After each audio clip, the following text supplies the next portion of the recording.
நம்ம இப்ப கிளாஸ் ஆரம்பிச்சிடலாம். இந்த செஷனுக்கு வந்திருக்கிற கிருஷ்ண பக்தர்கள் அனைவருக்கும் என்னுடைய மிக பணிவான வணக்கங்களை தெரிவித்துக் கொள்கிறேன்.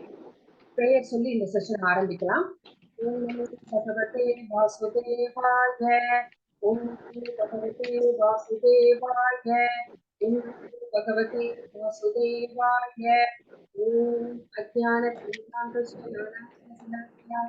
சக்ஷுரம் येन तस्मै श्रीगुरवे नमः। ओम विष्णुपदाय कृष्णकृष्णाय भूतले श्रीमते भक्ति वेदांत स्वामी नामिने नमस्ते सरस्वती देवे गौरवाणी प्रचारिणे निर्विशेष शून्यवादी पास्यकारि सदा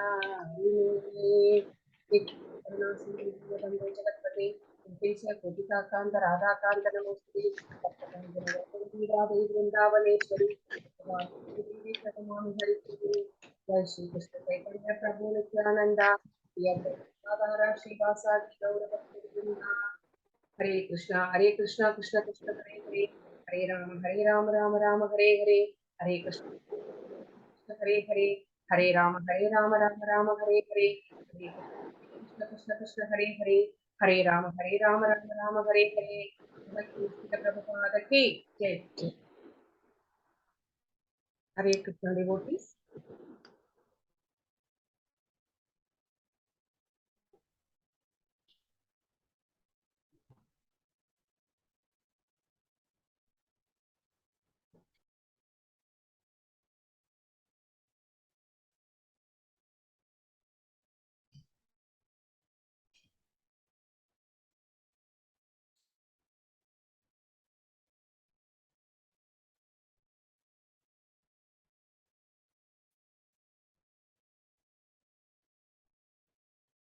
हरे कृष्ण कृष्ण कृष्ण कृष्ण हरे हरे, हरे कृष्ण कृष्ण कृष्ण हरे हरे, हरे कृष्ण कृष्ण हरे राम, हरे कृष्ण कृष्ण कृष्ण हरे हरे, हरे कृष्ण कृष्ण हरे हरे, हरे कृष्ण कृष्ण हरे हरे, हरे कृष्ण। ஸ்ரீ ஸ்ரீ ராதா கோவிந்தர் இஸ்கான் பெங்களூருக்கு நம்முடைய பணிவான வணக்கங்களை சமர்ப்பித்துவிட்டு இந்த செஷனுக்கு செல்லலாம். ஹரே கிருஷ்ண கிருஷ்ண கிருஷ்ண ஹரே ஹரே, ஹரே ராம ராம ராம ஹரே ஹரே.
நம்ம நேத்து 15 ஸ்லோகங்கள் முடிச்சிருக்கோம். கரெக்டா மாதாஜி?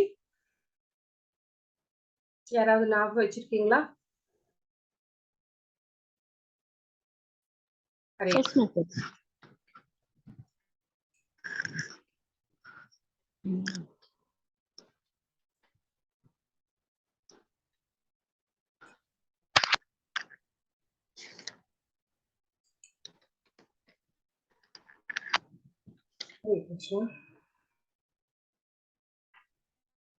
இன்னைக்கு 16வது ஸ்லோகம். நேத்து நம்ம என்ன பார்த்தோம் அப்படிங்கிறது உங்களுக்கு ஞாபகம் இருக்கா? பகவான் 15 ஸ்லோகங்கள்ல உன்னதமான அறிவு, பகவானை பற்றிய ஞானத்தை சொல்லிட்டு இருந்தாரு. இப்ப கர்மானா என்ன? 3 விதமான செயல்கள் இருக்கு. அது என்னென்ன அப்படின்னு சொல்ல போறார். கர்மம்னா என்ன, விகர்மானா என்ன, அகர்மானா என்ன அப்படின்னு வந்து இப்போ 16ல இருந்து இந்த ஸ்லோகத்துல ஆரம்பிக்க போறார். என்ன சொல்றார் அப்படின்னு பார்க்கலாம். கிம் கர்ம கிம் அகர்மேதி கவயோப்யத்ர மோகிதா தத்தே கர்ம பிரவிஷ்யாமி யஜ்ஞாத்வா மோக்ஷசே சுபாத். இந்த ஸ்லோகத்துல அறிவுடையோரும் எது கர்மம் எது அகர்மம் என்பதில் குழம்புகின்றனர். கர்மா என்பது என்ன என்பதை நான் இப்போது உனக்கு விளக்குகிறேன். இதை அறிவதால் எல்லா துரதிர்ஷ்டத்திலிருந்தும் நீ விடுதலை பெறுவாய். கர்மம் அப்படின்னா கெட்ட வார்த்தை கிடையாது, அது ஒரு செயல் அப்படின்னு அர்த்தம். கர்மம் அப்படின்னா செயல்கள் அப்படின்னு அர்த்தம். எது அகர்மம்? செயலின்மை. செயலின்மைனா எதுவுமே செய்யாம சும்மா உட்கார்ந்துட்டு இருக்கிறதா? இல்ல. விளைவுகள் எதுவும் இல்லாம புண்ணியமோ பாவமோ நம்ம செய்கின்ற செயல்கள்ல நமக்கு வந்து சேரக்கூடாது.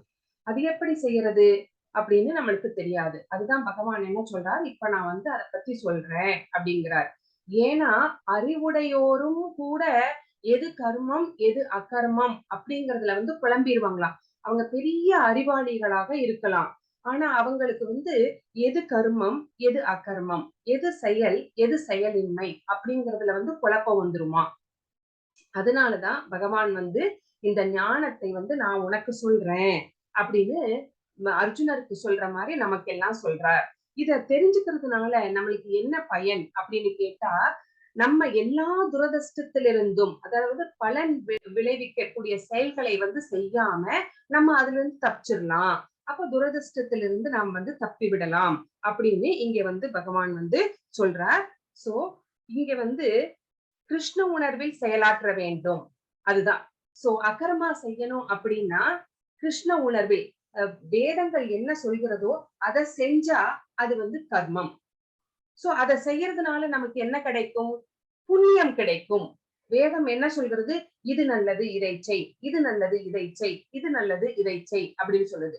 சோ இந்த மாதிரி நிறைய நல்லது நல்லது இதை செய் அப்படின்னு வேதங்கள் சொல்லிட்டே வருது.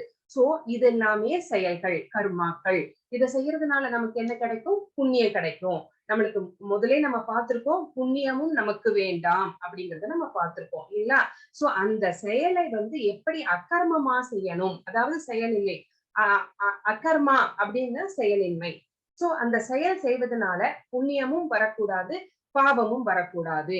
அந்த மாதிரி செய்யறதுதான் வந்து அகர்மா அப்படின்னு சொல்லப்படுகிறது. இதுக்கு டெபனிஷன் பின்னாடி வருது, நம்ம பார்ப்போம்.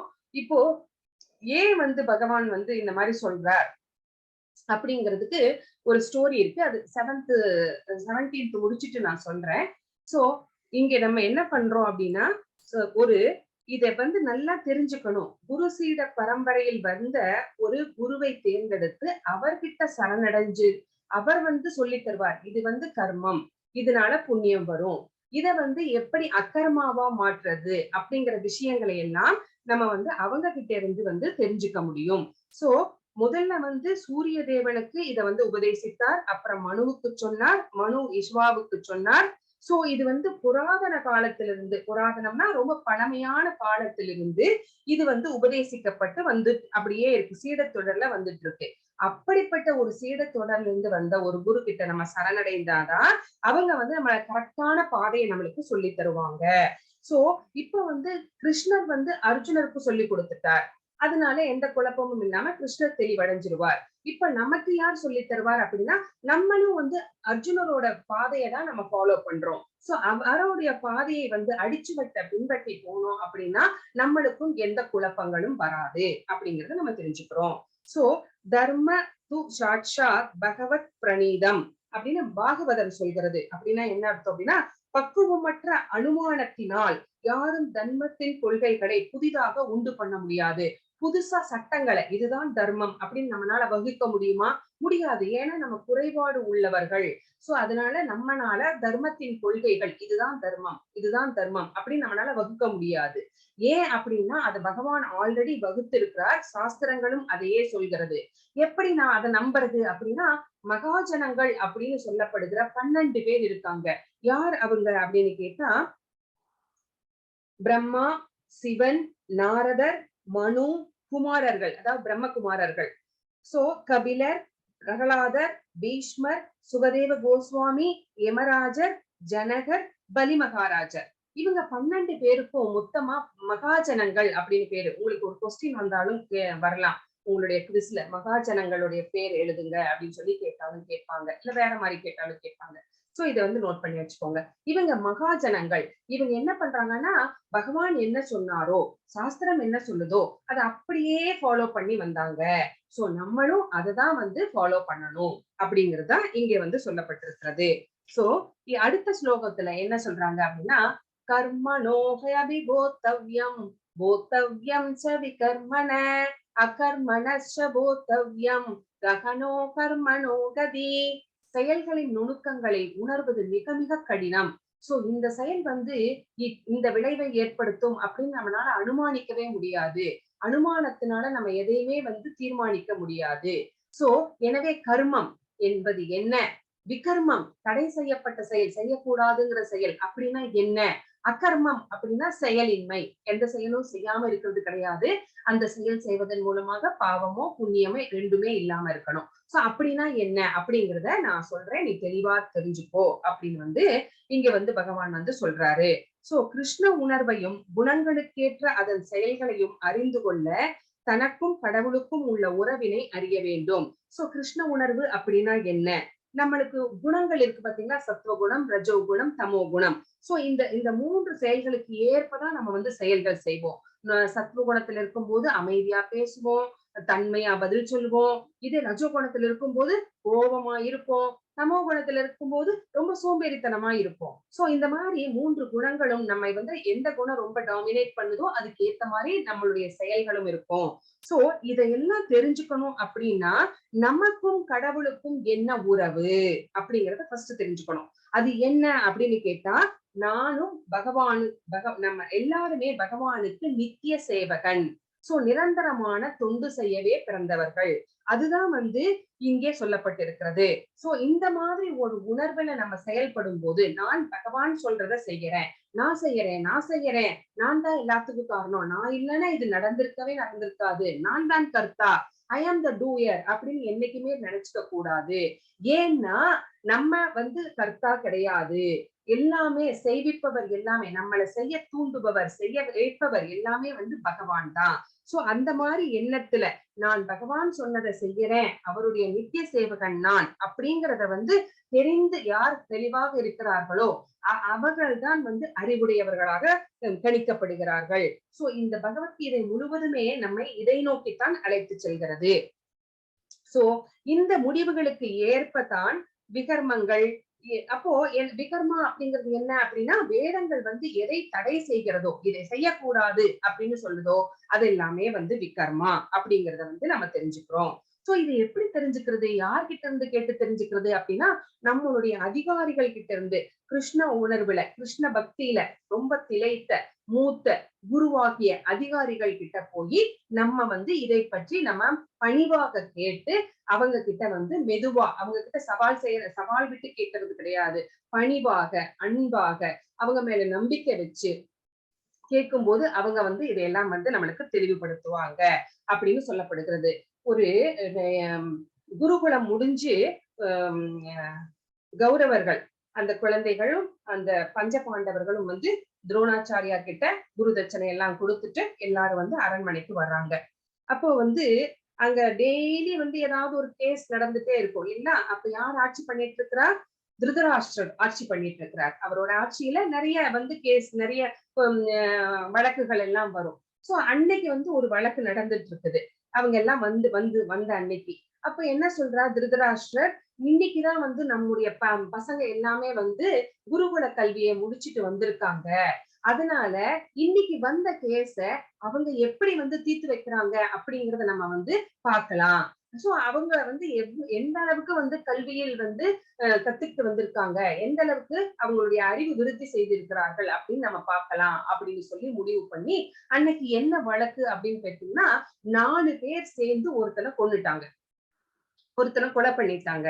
அப்போ அதுதான் வழக்கு அன்னைக்கு சபையில நடந்துட்டு இருக்குது.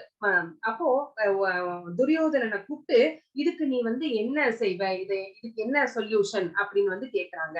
அப்போ துரியோதனன் என்ன சொல்றான் அப்படின்னா, 4 பேரும் சேர்ந்துதானே அவனை கொன்னாங்க.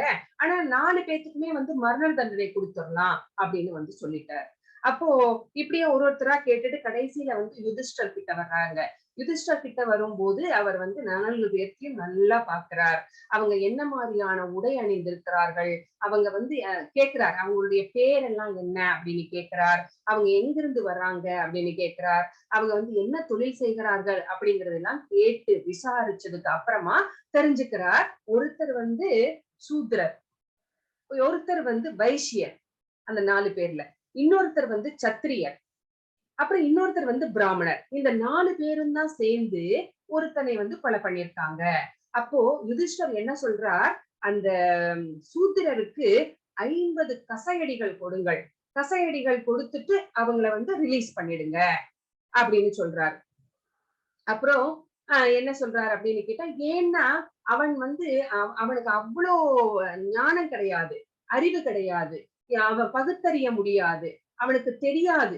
சரிங்களா? அந்த மாதிரி தர்மம் எது, இது செய்யலாமா கூடாதா அப்படிங்கிற ஞானம் எல்லாம் இல்லாததுனால அவன் தெரியாம இந்த தப்ப செஞ்சுட்டான். இப்ப நம்ம 50 கசையடிகள் கொடுத்து அனுப்பிட்டோம் அப்படின்னா இனிமே பயந்துட்டு அவன் செய்ய மாட்டான். அதனால அவனை அனுப்பிடுங்க. இப்போ அடுத்தது வைசியருக்கு என்ன தண்டனை அப்படின்னு கேட்கும்போது, வைசியர் அப்படின்னா என்ன அப்படின்னா, அவர் ஒரு வியாபாரி. அவர் கீழே குனிஞ்சு ஒரு குப்பையை எடுத்தா கூட அதுல ஏதாவது 4னா 8னா இருக்குதா அப்படின்னு பார்த்துட்டு தான் எடுப்பார். சோ அவருக்கு எல்லாமே பைசா தான் நோக்கமாக இருக்கும். சோ அதனால இவர்கள் கிட்ட இருக்கிற செல்வம் முழுதையுமே நீங்க கைப்பற்றிடுங்க. ஒரு செல்வமும் இவனுக்கு இருக்கக்கூடாது. ஏன்னா காசு போயிடுச்சுன்னா அவன் உசுரே போன மாதிரி வியாபாரிக்கு, இல்லைங்களா? அந்த மாதிரி. அதனால இவன் கிட்ட இருக்கிற செல்வம் எல்லாத்தையுமே எடுத்து வாங்கிடுங்க அப்படின்னு அதான் அவனுக்கு தண்டனை. செல்வம் போனா அவனுக்கு எல்லாமே போன மாதிரி. சோ இனிமே இந்த தப்ப பண்ண மாட்டான். அப்ப அடுத்தது சத்திரியருக்கு என்ன தண்டனை அப்படின்னு கேட்கும்போது, சத்திரியர் ஒரு நாட்டை காக்கும் அந்த கடமை அவனுக்கு இருக்கிறது. அவன் மக்களையும் காக்க வேண்டும், நாட்டையும் காக்க வேண்டும். அந்த கடமை இருக்குன்னு தெரிஞ்சுக்கிட்டு ஒருத்தனை கொன்னு இருக்கான் அப்படின்னா அவன் தெரிஞ்சே தப்பு செஞ்சிருக்கான். அவன் தெரிஞ்சே தப்பு செஞ்சதுனால அவனுடைய ஒரு கையை வெட்டிருங்க அப்படின்னு சொல்லிட்டாரு. சோ தெரிஞ்சே தப்பு பண்ணதுனால அவர் இந்த மாதிரி கையை வெட்டுங்க அப்படின்னு சொல்லி தண்டனை கொடுத்துட்டாரு. அடுத்தது கடைசியா பிராமணருக்கு வர்றாரு. பிராமணருக்கு என்ன தண்டனை அப்படின்னா, இவனை தூக்கிலிடுங்கள் அப்படின்னு சொல்லிட்டாரு. ஏன்னா பிராமணர் அப்படிங்கிறவர் அறிவாளி, ஞானமுடையவர், அவர் வேதங்கள் கற்றவர், அவர் எல்லாரையுமே பக்திக்கும் அழைத்து செல்லக்கூடியவர், வேதங்களை சொல்லி கொடுத்து அதன்படி மக்களை நடக்க வைத்து. சோ அவர் ஒரு ஹையஸ்ட் பொசிஷன்ல இருக்கிறாரு. அப்படி இருக்கிறவர் ரொம்ப தெரிஞ்சுக்கிட்டே இந்த தப்ப பண்ணிருக்கிறார் அப்படின்னா இதுக்கு தண்டனை அப்படிங்கிறது என்னன்னா மரண தண்டனை தான் அப்படின்னு சொல்லிட்டாரு. ஏன்னா முதல்ல எல்லாம் பாத்தீங்கன்னா மன்னர் காலத்துல எல்லாம் பிராமணர்கள் தான் ரொம்ப ஹையஸ்ட் பொசிஷன்ல இருப்பாங்க.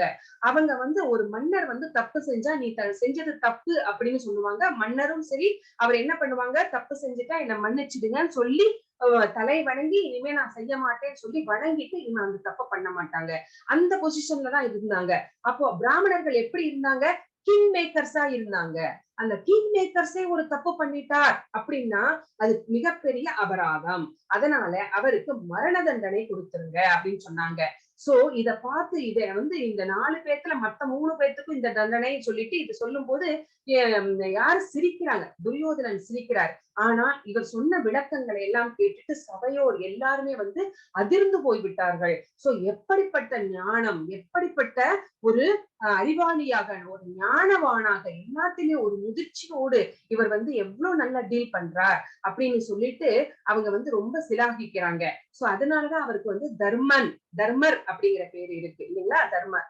சோ அவர் ஒரு பொய் சொன்னது கூட கிடையாது. அதனாலேயே அவருடைய ரதம் ஒரு பூமியிலிருந்து 1 இன்ச்சுக்கு மேலதான் பறக்குமா, பூமியை தொடவே தொடாதான். ஏன்னா அவர் வாழ்க்கையில ஒரு பொய் கூட சொன்னதே கிடையாதாம். சோ அப்படிப்பட்டவர் தர்மர் அப்படின்னு நமக்கு மகாபாரதம் நம்ம ஸ்ரீமத் பாகவதத்திலிருந்து நம்ம தெரிஞ்சுக்கிறோம். சோ இதுதான். சோ என்ன செய்யணும், என்ன செய்யக்கூடாது, எது அகர்மா, எது விகர்மா, எது கர்மா அப்படிங்கறதெல்லாம் நான் இப்ப சொல்றேன், நீ தெரிஞ்சுக்கோ அப்படின்னு சொல்லிட்டு இந்த விளக்கங்களை எல்லாம் பகவான் வந்து சொல்றார். அப்போ செயலின்மை அப்படிங்கிறது என்ன அப்படின்னா, அந்த செயல்களிலே இருந்து பாவமும் புண்ணியமும் நமக்கு வரக்கூடாது.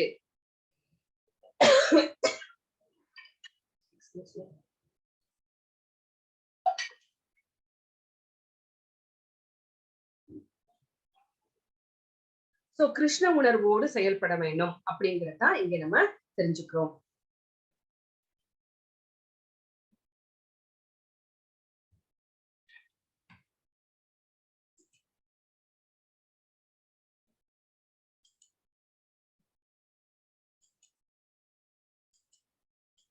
விக்ரமிஸ் என்ன பண்ணுவாங்க, வேதத்தை ஃபாலோ பண்ண மாட்டாங்க. அவங்க வந்து என்னென்னலாம் வேண்டான்னு சொல்லியிருக்கோமோ, அவங்க வந்து புலால் மாமிசம் சாப்பிடுவாங்க. அப்புறம் வந்து போதைப் பொருளை யூஸ் பண்ணுவாங்க.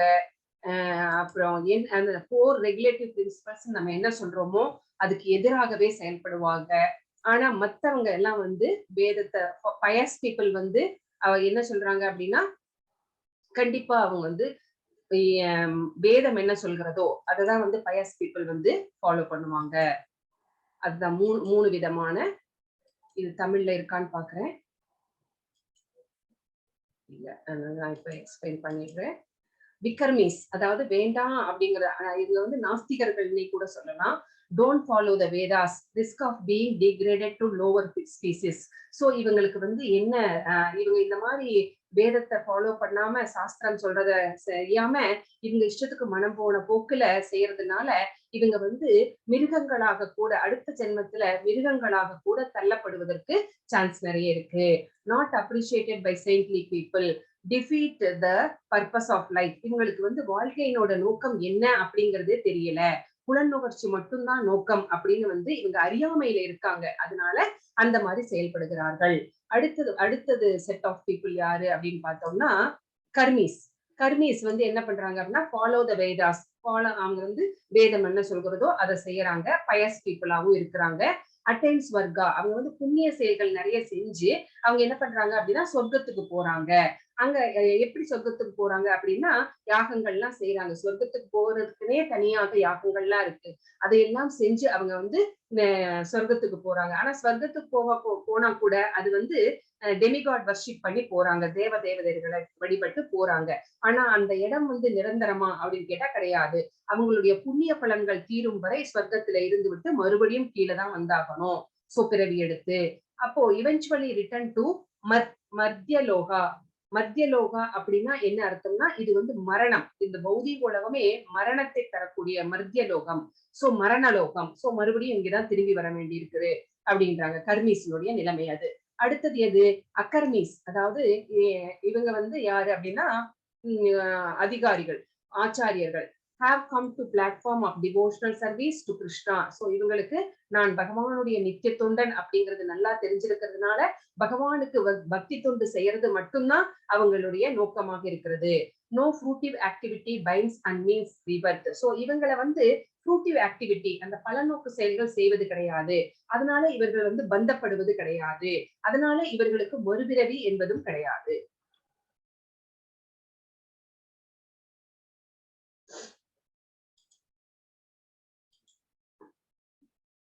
சோ 18வது ஸ்லோகம்.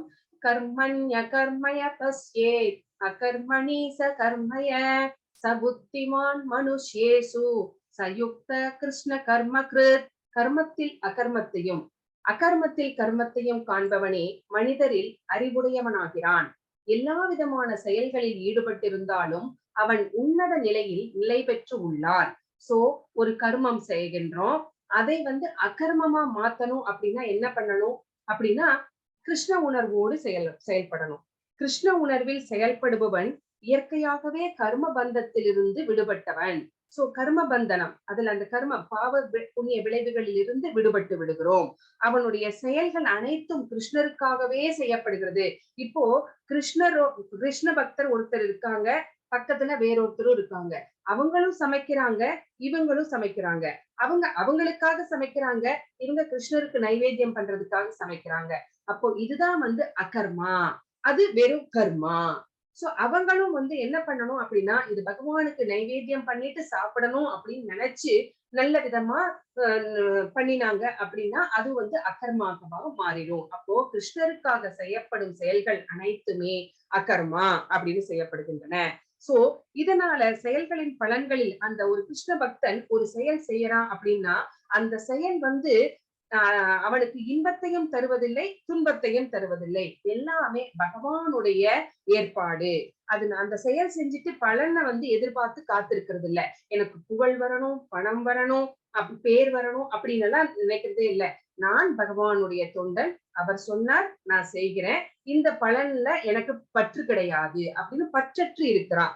சோ அதனால அவங்களுக்கு வந்து இன்பமும் கிடையாது, துன்பமும் கிடையாது. அவ்வளவுதான். இப்ப வந்து புக் டிஸ்ட்ரிபியூஷனுக்கு போறோம். இப்ப நிறைய பகவத்கீதை எல்லாம் எடுத்துட்டு ட்ரெயின்ல எல்லாம் இஸ்கான் டிவோட்டிஸ் வரத பாக்குறோம் இல்லைங்களா? அவங்க எல்லாம் பாவம் புக்க வந்து மக்களுக்கு விநியோகிப்பதன் மூலமா சேவை செய்யறாங்க அவங்க. சோ அந்த சேவை செய்ய வரும்போது நிறைய புக்ஸ் வித்தா ஓகே, அதனால ரொம்ப சந்தோஷப்படுறதோ இல்ல. ஒரு புக்கு கூட விக்கலைன்னா கூட நான் இன்னைக்கு வந்திருக்கேன், இந்த சேவைக்காக வந்த கிருஷ்ண சேவையை நான் செஞ்சேன், புக்கு விக்கல, அவ்வளவுதான். அதனால அவங்க வந்து துன்பப்படுறது கிடையாது. அதே மாதிரிதான் எந்த செயல் செய்தாலுமே கிருஷ்ணருக்காக செய்யும் போது அதுல இன்புறுதோ துன்பமோ அவங்களுக்கு ஏற்படுவது இல்லை. சோ கிருஷ்ணனின் நித்திய தொண்டன் நான் அப்படிங்கிற உணர்வு மட்டும்தான் அவங்களுக்கு இருக்கிறதுனால செயலினுடைய விளைவுகள்னால பாதிக்கப்படுவது இல்லை. ரொம்ப சந்தோஷமோ ரொம்ப துக்கமோ எதுவுமே அவங்களுக்கு கிடையாது அப்படிங்கிறத நம்ம இங்க பாக்குறோம்.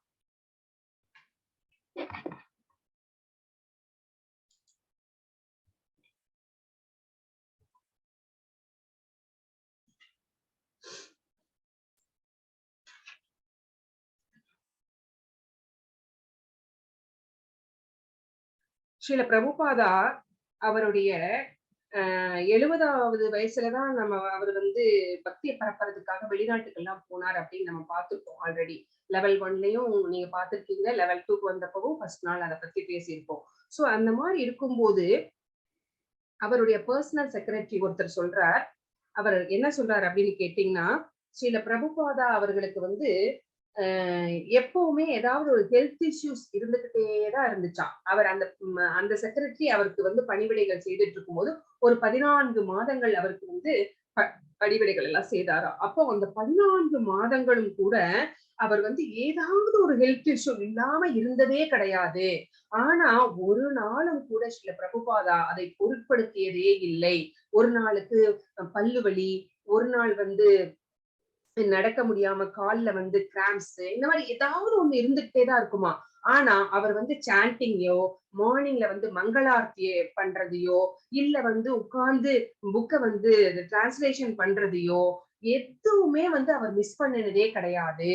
சோ அப்போ அவர் வந்து அந்த பௌதீக தளத்திலிருந்து ஆன்மீக தளத்திலே வந்து ஒர்க் பண்றார். அதாவது எல்லாமே கிருஷ்ணருக்காக, எல்லாமே கிருஷ்ணருக்காக, எல்லாமே கிருஷ்ணருக்காக அப்படிங்கிற அந்த நினைப்புல ஆன்மீக தளத்துல வந்து அவர் வந்து அந்த பக்தி தொண்டை வந்து செஞ்சுட்டு இருந்தார் அப்படின்னு இங்க வந்து அவர் சொல்றார்.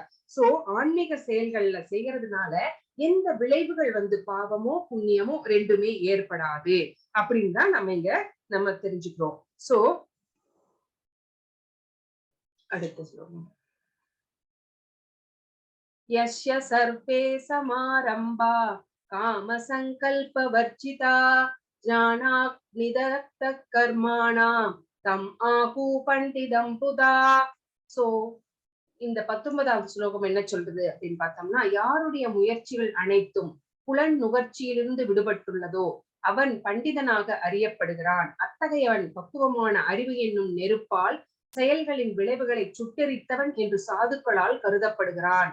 சோ யார் வந்து புலனுகர்ச்சியிலிருந்து விடுபட்டு இருக்கிறார்கள், சோ தங்களுடைய புலனை வந்து திருப்திப்படுத்தணும்னு செயல்படாம பகவான் என்ன சொல்லி இருக்கிறாரோ அதை வந்து நான் செய்யணும், அவரை திருப்திப்படுத்தணும் அப்படின்னு தன்னுடைய ஆசைகளை எல்லாம் விலக்கி வைத்து விட்டு அதுக்காக ஒரு நாளும் முயற்சி செய்யாம இருக்கிறார்களோ, அதையெல்லாம் தங்களுடைய கட்டுக்குள்ள வச்சிருக்கிறாங்களோ அவர்கள்தான் பண்டிதன் அப்படின்னு சொல்றாங்க.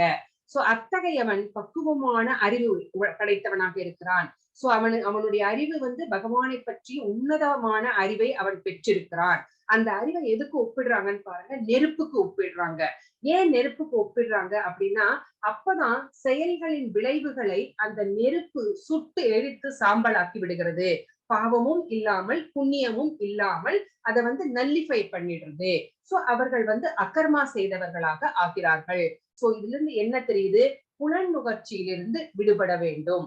சோ பக்குவமான ஞானத்தை அது தருகிறது. அப்போ நம்ம செய்கின்ற செயல்கள் எல்லாம் கிருஷ்ண செயல்களாக இருக்கிறது. அது நம்மை வந்து அகர்மா செய்ய தூண்டுகிறது. அந்த செயல்கள் எல்லாமே அகர்மாவாக மாறிவிடுகிறது அப்படின்னு இந்த 19வது ஸ்லோகம் வந்து நமக்கு சொல்லியிருக்கிறது. 20வது ஸ்லோகம் த்யக்த்வ கர்ம பலா சங்கம் நித்ய ப்ருத்தோ நிராஸ்யய கர்மண்யபிப்ரவృத்தோபி நைவ கிஞ்சித் கரோதி ச.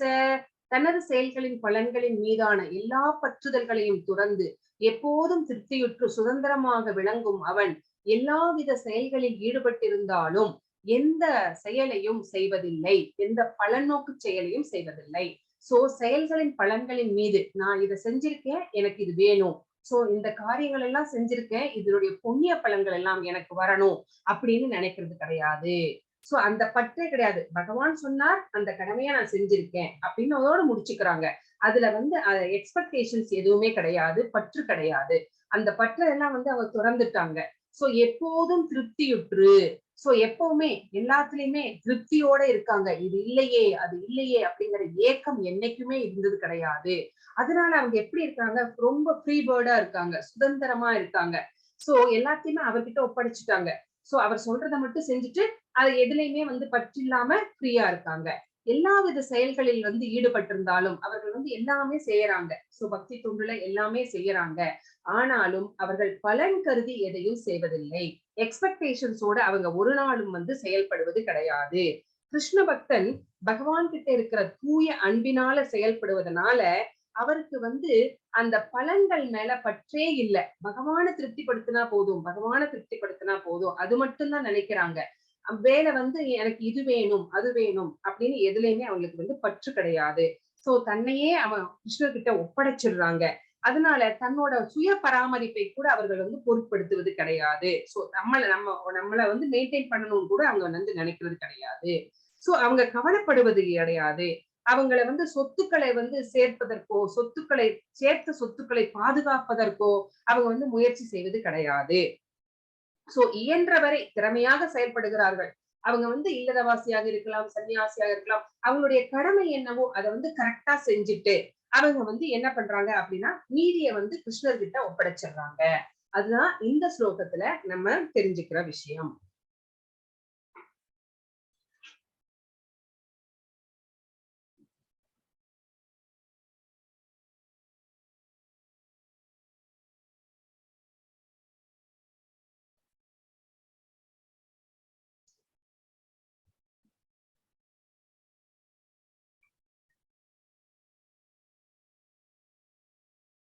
ரொம்ப ஆசைப்படுவது கிடையாது அப்படின்னு நம்ம தெரிஞ்சுக்கிறோம். ஆனா நம்ம என்ன பண்ணுவோம் அப்படின்னு கேட்டீங்கன்னா, வியாபாரம் பண்றோம் அப்படின்னா 10 ரூபாய்க்கு ஒரு பொருளை வாங்கி 100 ரூபாய்க்கு விற்பாங்க. இப்ப சைனீஸ் ப்ராடக்ட்ஸ் எல்லாம் வருது பாத்தீங்கன்னா, அதை 10 ரூபாய்க்கு வாங்கிட்டு வருவாங்க. வாங்கிட்டு வந்து இங்க விற்கும் போது அதை 100 ரூபாய்க்கு விற்பாங்க. இது ரொம்ப அநியாயம் இல்லைங்களா? சோ அந்த மாதிரி அந்த மாதிரி அவங்க வந்து எதற்குமே ஆசைப்பட மாட்டாங்க. பக்தன் பக்தி செய்து விட்டு அவன் வந்து கிருஷ்ணருக்காக தன்னுடைய நேரத்தை மேக்சிமம் டைமை வந்து கிருஷ்ணருக்காக வந்து செலவழிப்பான். குடும்பத்தை பராமரிப்பாங்க. ஆனாலும் கிருஷ்ணருக்கான சேவை செய்வதுதான் அதனுடைய முக்கியமாக. யாருக்கு வந்து முக்கியத்துவம் தர்றாங்க அப்படின்னா கிருஷ்ண பக்திக்கு தான் முக்கியத்துவம் தருவாங்க. சோ அதுதான் வந்து இங்க நம்ம தெரிஞ்சுக்கிறோம். நிராசீர்யத சித்தாத்மா யக்த சர்வ பரிக்ரக சாரீரம் கேவலம் கர்ம குர்வன்னாப்னோதி கில்பிஷம் யத்ருச்சாலாப சந்துஷ்டோ வந்தோ விமத்சர சமசித்தாத்வ சித்தௌச ருத்வாபி ந நிபத்யதே. இந்த 2 ஸ்லோகம் என்ன சொல்லுதுன்னு பார்க்கலாம். இத்தகு உணர்வுடையோன் மனமும் அறிவும் முழுமையாக கட்டுப்படுத்தப்பட்ட நிலையில் தனது சொத்துக்களின் மீதான உரிமை உணர்வுகளை எல்லாம் துறந்து வாழ்வின் அத்தியாவசிய தேவைகளுக்காக மட்டுமே செயலாற்றுகிறான். இவ்வாறு செயல்படுவதால் அவன் பாவ விளைவுகளால் பாதிக்கப்படுவது கிடையாது.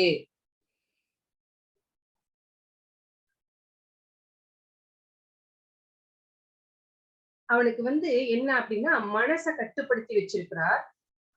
அறிவையும் முழுதான கட்டுப்படுத்தப்பட்ட நிலையில் இருக்கிறது. நம்மளுடைய எல்லாமே நம்ம நம்ம கட்டுக்குள்ள இல்ல. நம்மளுடைய புலன்கள் என்ன சொல்கிறதோ அததான் நம்ம கேட்டுட்டு இருக்கிறோம் இல்லைங்களா?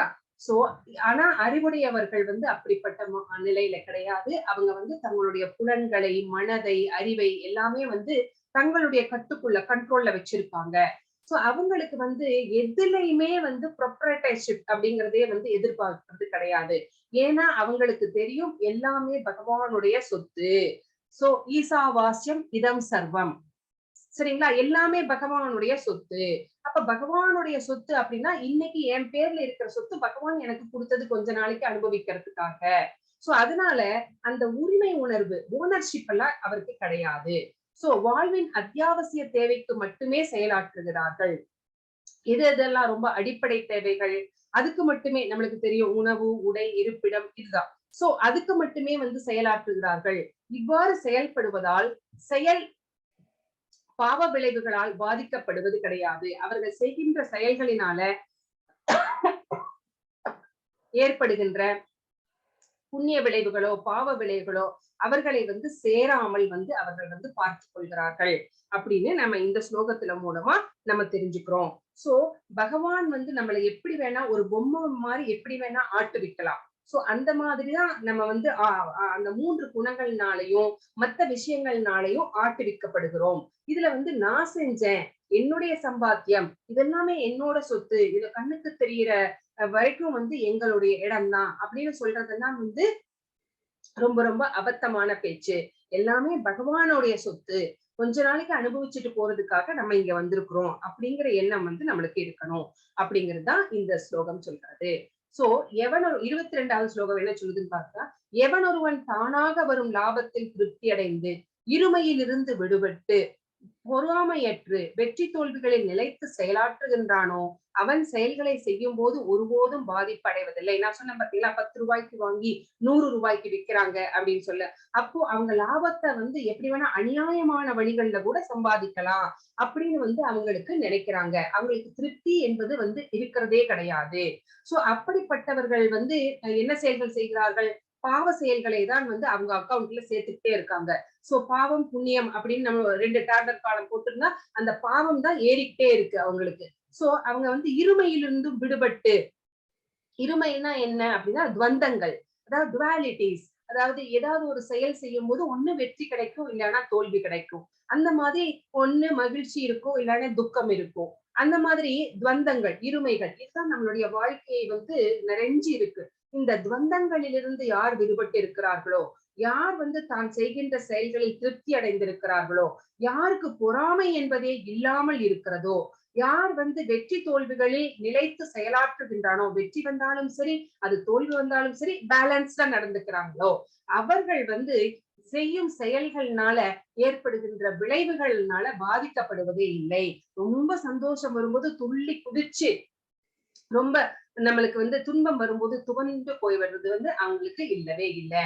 எப்போதுமே சமநிலையோட ஒரு பேலன்ஸ்டா அவங்க நடந்துக்கிறாங்க அப்படின்னு இந்த ஸ்லோகம் நமக்கு சொல்கிறது. ஏன் நம்மளுக்கு ஒரு அளவோட அடிப்படை தேவைகளை பூர்த்தி செய்வதற்கு மட்டும் நாம உழைத்தால் போதும் அப்படின்னு ஏன் இந்த ஸ்லோகம் சொல்கிறது அப்படின்னா, நமக்கு ஆசைகள் நிறைய இருக்கும்போது நம்ம நிறைய நேரம் உழைக்க வேண்டி வரும். அப்போ நம்மளுடைய சக்தியை நிறைய பயன்படுத்த வேண்டி வரும், நேரத்தையும் பயன்படுத்த வேண்டி வரும். அப்போ நம்மளுக்கு பக்தி செய்வதற்கு நேரம் இருக்காது. அப்போ நம்மளுடைய இந்த மனித பிறவியினுடைய நோக்கமே அங்க அடிபட்டு போயிடுது. சோ நம்ம மனித பிறவி எடுத்ததன் நோக்கம் பகவானை சென்று அடைவது. ஆனா நம்ம இந்த உலகத்திலேயே உழன்று கொண்டு இருப்பதற்காக நம்ம கம்ஃபர்ட் ஜோனை நோக்கி போய்கிட்டே இருப்போம். இன்னும் இன்னும் இன்னும் அப்படின்னு நம்ம கம்ஃபர்ட் ஜோன்லயே இருந்தோம் அப்படின்னா நம்ம அதுக்குதான் நேரம் செலவழிப்போமே தவிர, எனக்கு பகவத்கீதை பாகவதம் எல்லாம் படிக்கிறதுக்கு டைமே இல்லைங்க, எனக்கு சான் பண்றதுக்கு டைமே இல்லைங்க, நான் எனக்கு கரெக்டா இருக்குங்க டைம் அப்படின்னு சொல்றோம். சோ அதுதான் அந்த மாதிரி இருக்கக்கூடாது. ஃபர்ஸ்ட் முக்கியத்துவம் வந்து பகவானுக்கு கொடுத்துட்டு அப்புறமா குடும்பத்துக்கு நம்மளுடைய நேரத்தை செலவழிக்க வேண்டும்.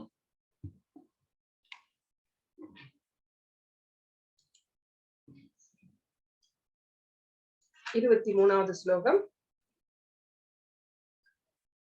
கத சங்கஸ்ய முக்தஸ்ய ஞானாவஸ்தித சேதசா யக்ஞாய சரத கர்ம சமக்ரம் பிரவிலீயதே பிரம்மார்ப்பணம் பிரம்மஹவே பிரம்மாக்னௌ பிரம்மணாகுதம் பிரம்மைவதேன கந்தவ்யம் பிரம்ம கர்ம சமாதினா.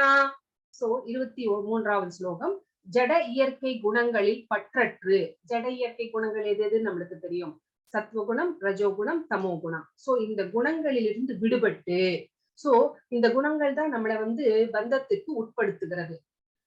சோ இந்த குணங்களிலிருந்து நாம விடுதலை பெற வேண்டும். திவ்ய ஞானத்தின் நிலை பெற்றவனின் செயல். சோ பகவானை பற்றிய அந்த ஞானத்தை முழுசும் தெரிஞ்சுக்கிட்டு முழுமையாக உன்னதத்தில் கலந்து விடுகிறது.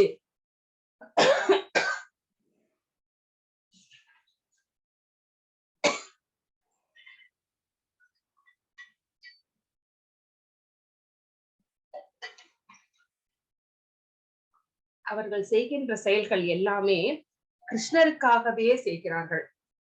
சோ அதனால அது வந்து தெய்வீகமானதாக இருக்கிறது, தெய்வீகத்திலே கலந்து விடுகிறது. அவர்கள் செய்கின்ற செயல்கள் எல்லாமே. அப்படிப்பட்ட பண்டிதர்கள், யார் பண்டிதர்கள் நம்ம பார்த்தோம். புலன் நுகர்ச்சி இல்லாதவர்கள், இருமைகளிலிருந்து விடுபட்டவர்கள், பொறாமை இல்லாதவர்கள், முன்னாடி ஸ்லோகத்துல பார்த்தோம் இல்லைங்களா. அப்படிப்பட்ட பண்டிதர்கள் செய்கின்ற செயல்கள் எல்லாமே பகவானுக்காகவே செய்கின்ற செயல்களினால இருக்கிறதுனால அது தெய்வீகமானதாக இருக்கிறது அப்படின்னு இந்த ஸ்லோகம் வந்து நமக்கு சொல்லி இருக்கிறது. சோ இங்க என்ன சொல்றாங்க, பொருளுரையில ஸ்ரீல பிரபுபாதா என்ன சொல்றாரு அப்படின்னு பார்க்கலாம். அவன் எதை செய்தாலும் மூல விஷ்ணுவான கிருஷ்ணருக்காகவே செய்கிறான். சோ எந்த செயல்கள் செய்தாலும் சரி அது கிருஷ்ணருக்காக தான் செய்யறாரு. அவர்கள் அப்படிப்பட்ட கிருஷ்ணருக்காக செய்கின்ற செயல்களை வந்து நம்ம செயல்கள்னு சொல்லலாம், யாகங்களுக்கு சமமானது. சோ அதை யாகங்கள்னு சொல்லலாம். ஏனெனில் பரமபுருஷரான விஷ்ணுவை திருப்திப்படுத்துவதற்காக செய்யப்படுவதுதான் யாகம். சோ யாகம் அப்படிங்கிறது என்ன, பகவான விஷ்ணுவை திருப்திப்படுத்துவதற்காக செய்கின்ற செயல்கள் தான் யாகம். அப்போ அவர்கள் செய்கின்ற பண்டிதர்கள் செய்கின்ற செயல்கள் எல்லாமே யாகங்கள் அப்படின்னு சொல்லலாம். இத்தகு செயல்கள் எல்லாவற்றின் விளைவுகளும் நிச்சயமாக உன்னதத்தில் கலந்து விடுவதால் அவன் ஜட விளைவுகளால் பாதிக்கப்படுவதில்லை. இந்த செயல்கள் எல்லாமே தெய்வீகமானதாக இருக்கிறதுனால இதனால எந்த விளைவுகள் வந்தாலும் அந்த விளைவுகள்னால அந்த அறிவுடையவர்கள் பாதிப்புக்கப்படுவது கிடையாது. சோ அதுதான் வந்து இந்த ஸ்லோகம் நமக்கு சொல்லுது. அப்போ 24வது ஸ்லோகம் என்ன சொல்லுது அப்படின்னு பார்த்தோம்னா, கிருஷ்ண உணர்வில் முழுமையாக ஆழ்ந்திருப்பவன் நிச்சயமாக ஆன்மீக உலகை அடைவான். சோ நம்ம பார்த்திருக்கோம், கிருஷ்ணருக்காகவே தங்களுடைய வாழ்க்கையை அர்ப்பணித்துக் கொண்டவர்கள். சோ அந்த ஆச்சாரியர்கள் கண்டிப்பாக எங்க போவாங்க அப்படின்னு கேட்டா ஸ்வர்க்கத்துக்கு, மகரலோகம் எங்கேயும் போக மாட்டாங்க. நேரா வந்து பகவானுடைய கோலோக விருந்தாவனத்துக்கு தான் போவாங்க. சோ ஏனெனில் அவன் ஆன்மீக செயல்களுக்காக தன்னை முழுமையாக சமர்ப்பித்துள்ளான்.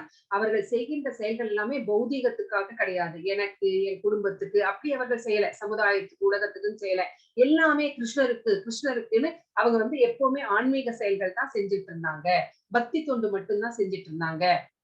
பிரம்மனை இலக்காக கொண்ட இச்செயல்கள், பிரம்மன்னா பிரம்மான்னு நினைச்சுக்க கூடாது. இங்க பிரம்மன்னா பகவான் கிருஷ்ணர். அதே ஆன்மீக இயற்கையின் மூலம் அர்ப்பணிக்கப்படுவதாகும். பிரம்மனை இலக்காக கொண்ட இச்செயல்கள். சோ அவரை வந்து கோலா வச்சுட்டு அவர்கிட்ட போய் சேரணும் அப்படிங்கறத கோலா வச்சுட்டு அந்த செய்கின்ற செயல்கள் எல்லாமே ஆன்மீக இயற்கையின் மூலம் அர்ப்பணிக்கப்படுவதாகும். சோ ஆன்மீகத்துல அவர்கள் வந்து அந்த செயல்களை செய்து அர்ப்பணிக்கிறார்கள் அப்படின்னு நம்ம இது தெரிஞ்சுக்கிறோம். இங்க பிரபுபாதா என்ன சொல்றார் அப்படின்னு நம்ம பார்க்கலாம். கட்டுண்ட ஆத்மா, நம்ம எல்லாருமே கண்டிஷன் சோல்ஸ். இந்த பௌதிக சூழ்நிலைகளிலிருந்து எப்படி வெளியேறுவது, சோ எப்படி கிருஷ்ண லோகத்தை அடைவது அப்படிங்கிறது தான் கிருஷ்ண உணர்வு. கிருஷ்ண உணர்வு அப்படின்னு சொல்லிட்டே இருக்கிறோமே, அப்படின்னா கிருஷ்ணா கான்சியஸ்னஸ், கேசி அப்படின்னு நாங்க சுருக்கமா சொல்லுவோம். சோ எப்படி கிருஷ்ணா கான்சியஸ்னஸ் அப்படின்னா, வாட் இஸ் கிருஷ்ணா கான்சியஸ்னா, இந்த பௌதீக சிக்கல்களிலே இருந்து விடுபட்டு எப்படி பகவானுடைய அந்த திருநாட்டை வந்து சென்றடைவது, அதுதான் வந்து கிருஷ்ணா கான்சியஸ்னஸ். சோ உதாரணத்துக்கு சொல்லணும்னா, நிறைய பால் பொருள்களை வந்து சாப்பிடுறோம் அப்படின்னு வச்சுக்கோங்களேன். சீஸ் அது இது நிறைய சாப்பிடுறோம் அப்படின்னு வச்சுக்கோங்களேன். பன்னீர் இந்த மாதிரி சாப்பிடுறோம் அப்படின்னா வயிறு என்ன ஆயிடும், நம்ம வந்து வயிறு வலிக்கும். சோ நம்மளுக்கு வந்து அப்ப வந்து மருந்து தேவைப்படும். அப்போ என்ன அதுக்கு என்ன வந்து மாற்று மருந்து, அதுக்கு என்ன வந்து மருந்தா குடுக்குறாங்க அப்படின்னா மோர் கலந்து குடுப்பாங்க. சோ ஒரு பொருளின் துன்பத்தை விளைவிக்குது நிறைய சாப்பிட்டதுனால, அதுக்கு மருந்தா அதனுடைய இன்னொரு ஃபார்மையே வந்து இங்க குடுக்குறாங்க. அப்போ நம்ம செய்கின்ற செயல்கள் எல்லாமே வந்து பௌதீகத்துக்காக இல்லாம ஆன்மீகத்துக்காக செய்யும் போது நம்ம வந்து அதிலிருந்து விடுபடலாம் அப்படிங்கிறது தான். சோ ஜடத்தில் மூழ்கியுள்ள கட்டுண்ட ஆத்மாவை கிருஷ்ண உணர்வு அப்படிங்கிறதுனால குணப்படுத்த முடியும் அப்படிங்கிறாங்க. ரெண்டுமே செயல்கள் தான். ஒண்ணு பௌதீக செயல், அதனால நம்ம கஷ்டப்படுறோம். அந்த கஷ்டத்துல இருந்து வெளியே வரணும் அப்படின்னா ஆன்மீக செயல்கள் கிருஷ்ண உணர்வினால செய்யும் போது அதுல இருந்து வெளியில வந்துடலாம் அப்படிங்கறத இங்க சொல்லப்பட்டிருக்கிறது. இந்த வழிமுறை பொதுவாக யக்ன அல்லது விஷ்ணுவின் திருப்திக்காக மட்டுமே செயலாற்றப்படும் செயல்கள். சோ எதெல்லாம் வந்து நம்ம செய்யணும் அப்படின்னு கேட்டா பகவானை எதெல்லாம் திருப்திப்படுத்துமோ அந்த செயல்கள் மட்டும் செய்தா அது கிருஷ்ண உணர்விலே செயல்படுகின்ற செயல்கள் அப்படின்னு சொல்லப்படுகிறது. அப்போ பௌதீக திரையினை கிருஷ்ண உணர்வால் உடனடியாக அகற்றிவிட முடியும். நம்ம இங்க என்ன பண்றோம் அப்படின்னா, இந்த நமக்கும் பகவானுக்கும் நடுவுல மாயை அப்படிங்கிற ஒரு திரை இருக்கிறது. அது வந்து பகவானை வந்து நம்மள பார்க்க முடியாம மறைச்சிட்டு இருக்கு. அந்த மாயை வந்து எதனால நமக்கு வந்து நமக்கும் பகவானுக்கும் நடுவுல வந்துச்சு அப்படின்னா, நம்மளுக்கு வந்து புலன் நுகர்ச்சி ஜாஸ்தி. அந்த புலன் நுகர்ச்சியினால மாயா என்ன பண்ணிருச்சு அப்படின்னா, நம்மளை எல்லாம் மாயை வந்து தன் பக்கத்திலே இழுத்து கொண்டு புலன் நுகர்ச்சியினாலே வந்து ஒரு திரையை போட்டு வச்சிருச்சு நம்மளுக்கும் பகவானுக்கும் நடுவுல. சோ அது வந்து இதுதான் வந்து பௌதீகம் அப்படின்னு சொல்லப்படுகிறது, மெட்டீரியலிஸ்டிக். அது அந்த பௌதீக திரையினை வந்து எப்படி நம்ம அகற்றுவது அப்படின்னா, நம்முடைய செயல்களை புலன் நுகர்ச்சியை அகற்றிவிட்டு பற்றுக்களை எல்லாம் நீக்கிவிட்டு கிருஷ்ண செயல்கள் செய்யும் போது அந்த திரை வந்து நம்ம அகற்றிவிட முடியும். அதான் இங்க சொல்லப்பட்டிருக்கிறது. சோ அப்படி வந்து கிருஷ்ண உணர்வில் அர்ப்பணிக்கப்படும் பொருள் எதனாலும் சரி அதை வந்து பகவான் ஏற்றுக்கொள்கிறார். அர்ப்பணிப்பதற்கான வழிமுறை, அர்ப்பணம் செய்பவர், அர்ப்பணத்தின் விளைவு, இவையெல்லாம் சேர்ந்தே பூரண உண்மை எனப்படுகிறது. அப்ப பூரண உண்மை அப்படின்னா என்ன அப்படின்னா இதுதான் சொல்றாங்க. அர்ப்பணத்தை ஏற்றுக்கொள்பவர். அர்ப்பணத்தை ஏற்றுக்கொள்பவர் யாரு? கிருஷ்ணர். அர்ப்பணிப்பதற்கான வழிமுறை என்ன அப்படின்னா பக்தி தொண்டு. அர்ப்பணம் செய்பவர் யாருன்னா நம்ம ஜீவாத்மாக்கள். அர்ப்பணத்தின் விளைவு என்ன அப்படின்னா பகவான் நமக்கு கொடுக்கிற அவருடைய திருநாட்டுக்கு நம்மளை வந்து கூட்டிட்டு போறார். சோ இது எல்லாமே சேர்ந்தது எல்லாமே தான் பூரண உண்மை அப்படின்னு சொல்லப்படுகிறது. இந்த பூரண உண்மையை வந்து மாயை வந்து பௌதீகத்தால மறைச்சிருது. அந்த பூரண உண்மை என் தொண்டில் பௌதீகம் பயன்படுத்தப்படும் போது அது ஆன்மீக உணர்வை மீண்டும் அடைகிறது. சோ அந்த பௌதீகத்தை நீக்கிவிட்டு அந்த பௌதீக செயல்களுக்கு பதிலாக ஆன்மீக செயல்கள் செய்யும் போது அது வந்து பூரணத்துவம், அந்த உண்மை நம்மளுக்கு தெரிய வருகிறது. சோ இதை வந்து இந்த உணர்வு பிரம்மனிடம் மாற்றும் வழிமுறையே கிருஷ்ண உணர்வு. சோ மாயையில் இருக்கிற இந்த உணர்வை நம்ம வந்து பகவான் கிட்ட மாத்தி வைக்கிறோம் பாத்தீங்களா கிருஷ்ண செயல்கள்னால. அதுதான் வந்து என்னன்னு சொல்லப்படுகிறது, கிருஷ்ண உணர்வுன்னு சொல்லலாம், இல்லைன்னா பூரண உண்மை அப்படின்னு சொல்லலாம். சோ நம்ம அந்த மனம் வந்து பகவான் கிட்ட எப்பவுமே ரொம்ப லயிச்சு இருக்கும் போது அந்த நிலைக்கு பேரு சமாதி அப்படின்னு சொல்லப்படுகிறது. சோ இது வந்து யக்னம், யாகம் அப்படின்னு சொல்லலாம். சோ பௌதீக ஒளி அதிர்வில் இருந்து தன்னை விலக்கிக் கொள்ளும் அவன் தனது கேட்கும் திறனை ஹரே கிருஷ்ண என்னும் திவ்ய ஒளி அதிர்வை கேட்பதில் ஈடுபடுத்துகிறான். சோ மத்த மியூசிக்க கேட்கறதை விட நமக்கு வந்து அந்த பற்று, பகவான் மேல பற்று வந்துருச்சு அப்படின்னா நம்ம டிவி பார்க்க மாட்டோம், சினிமாக்கு போக மாட்டோம். அந்த நேரத்துல ஏதாவது வந்து நம்ம பிரபுபாதரோட புக்க படிக்கலாம், பாகவதம் சத் சங்கத்துல இருக்கலாம், ஏதாவது லெக்சர் கேட்கலாம் அப்படிங்கிற மாதிரி ஒரு ருச்சி நம்மளுக்கு ஏற்பட்டுடும். சோ அப்ப நம்ம வந்து அந்த மியூசிக் எல்லாம் கேட்காம நம்ம என்ன பண்ணுவோம், பேசாம நம்ம ஹரிநாமத்தை சொல்வோம், கீர்த்தனம் பாடுவோம். சோ இந்த ஒளியதிர்வை வந்து நம்ம கேட்டுட்டு இருப்போம். புலனுணர்ச்சிக்கான உரிமத்தை பெற்றுள்ள குடும்பஸ்தர்கள் அத்தகு செயல்களில் மிகுந்த கட்டுப்பாடுடன் ஈடுபடுகின்றனர். இப்ப புலநுகர்ச்சி வந்து கூடாது அப்படின்னு இருக்காங்க பகவான். ஆனா அவரே வந்து இல்லறவாசிகளுக்கு அத லைசன்ஸையும் கொடுத்திருக்கிறார் அப்படின்னு நம்ம ஒரு ஸ்லோகத்துல நம்ம பார்த்தோம். ஆனா கொடுத்திருக்கிறார். ஆனா எதற்காக கொடுத்திருக்கிறார் அப்படின்னா கிருஷ்ண உணர்வுள்ள பிள்ளைகளை பெத்துக்கோங்க. ஆனா உங்களால கிருஷ்ண உணர்வுள்ள குழந்தையா அதை மாத்த முடியும்னா பெத்துக்கோங்க. இல்லைன்னா நீங்க ஒரு குழந்தை கூட பெத்துக்க கூடாது. இல்ல கிருஷ்ண உணர்வானால உங்களால மாத்த முடியும் அப்படின்னா நீங்க 100 குழந்தைகள் கூட பெத்துக்கோங்க அப்படின்னு சொல்றாங்க. சோ ஒழுக்கமான குடும்பஸ்தன் புலன்நுகர்ச்சிக்கான தனது இயற்கையான உந்துதலை உயர்ந்த உன்னத வாழ்விற்காக தியாகம் செய்வதால் சோ நம்மளுடைய புலன்களை கட்டுப்படுத்தி அல்ல இல்லறவாசி கூட தன்னுடைய பாலுணர்வுகளை வந்து நெறிப்படுத்துகிறான். சோ அந்த மாதிரி நெறிப்படுத்தப்பட்ட வாழ்க்கை, கட்டுப்படுத்தப்பட்ட பற்றற்ற உடலுறவு கூட ஒரு யாகம் அப்படின்றாங்க. குழந்தைகளை பெற்றுக் கொள்வதற்காக அதுவும் கிருஷ்ண உணர்வுல வளர்ப்பேன் அப்படின்னு நிச்சயமா தெரிஞ்சா அந்த மாதிரியான சமயத்துல நீங்க வந்து ஈடுபடலாம். இல்லைன்னா வந்து அது வேண்டாம். அப்போ அந்த கட்டுப்பாடு உடைய அந்த பற்றில்லாத அந்த உடலுறவு கூட ஒரு யாகத்துக்கு சமம் அப்படின்னு இங்கே சொல்லப்படுகிறது.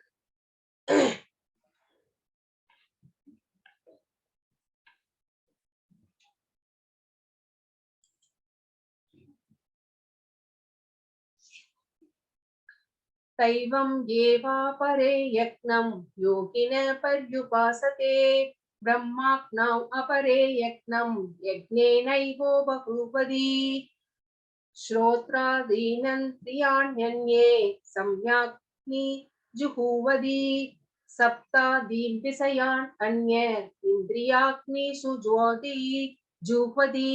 சில யோகிகள் பல்வேறு யாகங்களை அர்ப்பணிப்பதன் மூலம் தேவர்களை பக்குவமாக வழிபடுகிறார்கள். இப்போ பகவான் என்ன சொல்ல போறாருன்னா என்னென்ன வகையான யாகங்கள் எல்லாம் இருக்கு அப்படின்னு சொல்ல போறார். சில யோகிகள் பல்வேறு யாகங்களை அர்ப்பணிப்பதன் மூலம் தேவர்களை பக்குவமாக வழிபடுகிறார்கள். சிலர் பரபிரம்மன் என்னும் நெருப்பில் யாகங்களை அர்ப்பணிக்கின்றனர். இந்த ஸ்லோகம் என்ன சொல்லுது அப்படின்னு நம்ம பார்க்கலாம். யோகிகள் எவ்வாறு யாகம் செய்கிறார்கள் அப்படிங்கறத சொல்றது இது.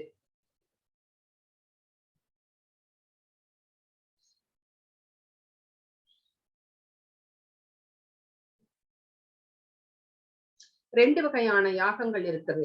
ஒண்ணு உலக சொத்துக்களை தியாகம் செய்யும் யாகங்கள். உலக சொத்துக்களை தியாகம் செய்யும் யாகங்கள். இன்னொன்னு என்ன அப்படின்னா உன்னத ஞானத்தை நோக்கி செய்யப்படும் யாகங்கள். சோ பகவானை பற்றிய அறிவு அதை அடையணுங்கிறதுக்காக செய்யப்படுகின்ற யாகங்கள் அப்படின்னு இரண்டு முக்கிய பிரிவுகளாக பிரிக்கலாம். கிருஷ்ண உணர்வினர் முழுமுதற் கடவுளின் திருப்திக்காக எல்லா உலக சொத்துக்களையும் துறக்கின்றனர். சோ நம்ம பக்தர்கள் என்ன பண்றாங்க அப்படின்னு கேட்டா எல்லா சொத்துக்களையும் பகவானுடைய திருப்திக்காக வந்து அவர்கள் வந்து துறக்கிறாங்க, தியாகம் செய்கிறார்கள். ஆனா பிறரோ தற்காலிக பௌதீக சுகத்தை விரும்பி எனக்கு இது வேணும், சுகம் எனக்கு வந்து நானே சொர்க்கத்துக்கு போகணும், எனக்கு நல்ல மனைவி மக்கள் வேண்டும், அந்த மாதிரியான ஆசைப்பட்டு செய்யறாங்க பாத்தீங்களா. தற்காலிக பௌதீக சுகம். பௌதீக சுகம் அப்படிங்கிறது வந்து தற்காலிகம். ஆனா நிரந்தரமானது அப்படிங்கிறது நம்மளுக்கு ஆன்மீக தொண்டுனால கிடைக்கக்கூடியது. இந்த பௌதீக சுகத்துக்காக விரும்பி யாரையெல்லாம் கும்பிடுறோம்? டெமிகாட்ஸ கும்பிடுறோம். இந்திரன், சூரியன் போன்ற தேவர்களின் திருப்திக்காக உலக சொத்துக்களை துறக்கின்றனர். ஒருத்தர் வந்து என்ன பண்றாங்க? கிருஷ்ண பக்திக்காக உலக சொத்துக்களை துறக்கிறாங்க. இன்னொருத்தங்க வந்து பௌதீக சுகத்துக்காக உலக சொத்துக்களை வந்து துறக்கிறார்கள். உலக சொத்துக்கள் அப்படிங்கிறது என்ன? அவங்களுடைய ப்ராப்பர்ட்டிஸ். சோ அந்த யாகங்கள் செய்கிறதுனால சோ துறக்கிறார்கள் அப்படின்னா வந்து தியாகம் செய்கிறார்கள் அப்படின்னு அர்த்தம். யாகங்கள் செய்கிறார்கள். சோ இந்த ரெண்டு வகையான யாகங்கள் இதை எப்படி எல்லாம் செய்கிறார்கள் அப்படின்னு அடுத்த ஸ்லோகம் நமக்கு சொல்லுது. மனக்கட்டுப்பாடு என்னும் நெருப்பில் சிலர் கலங்கமற்ற பிரம்மச்சாரிகள் புலன்களையும் கேட்கும் முறையையும் அர்ப்பணிக்கின்றனர். மற்றும் சிலர் ஒழுக்கமான குடும்பஸ்தர்கள் புலன்கள் என்னும் நெருப்பில் புலனுகர்ச்சி பொருள்களை அர்ப்பணிக்கின்றனர். யார் யாரெல்லாம் யாகத்துல எதை அர்ப்பணிக்கிறாங்க அப்படின்னு சொல்றாங்க. யாரு ஃபர்ஸ்ட்? களங்கமற்ற பிரம்மச்சாரிகள். அவங்க என்ன பண்றாங்க அப்படின்னா மனக்கட்டுப்பாடு, அவங்களுடைய மனசை ரொம்ப கட்டுப்பாட்டுல வச்சிருக்கிறாரு. அவங்க மட்டும் அது மட்டும் கிடையாது, புலன்களை வந்து தங்களுடைய கட்டுக்குள்ள வச்சிருக்கிறாங்க. ஏன்னா புலன்கள் வந்து எவ்வளவு சக்தி வாய்ந்தது அப்படின்னு தெரியும். நம்ம வந்து ஒரு செகண்ட் நம்ம அலைய விட்டா கூட நம்ம எங்கேயோ இழுத்து கொண்டு போய் தள்ளிடும். சோ அதனால இந்த பிரம்மச்சாரிகள் தங்களுடைய மனதையும் புலன்களையும் ரொம்ப கட்டுப்பாட்டுக்குள்ள வச்சிருக்காங்க. அது மட்டும் கிடையாது, அவங்க சிரவணம் பண்ணுகிறார்கள்.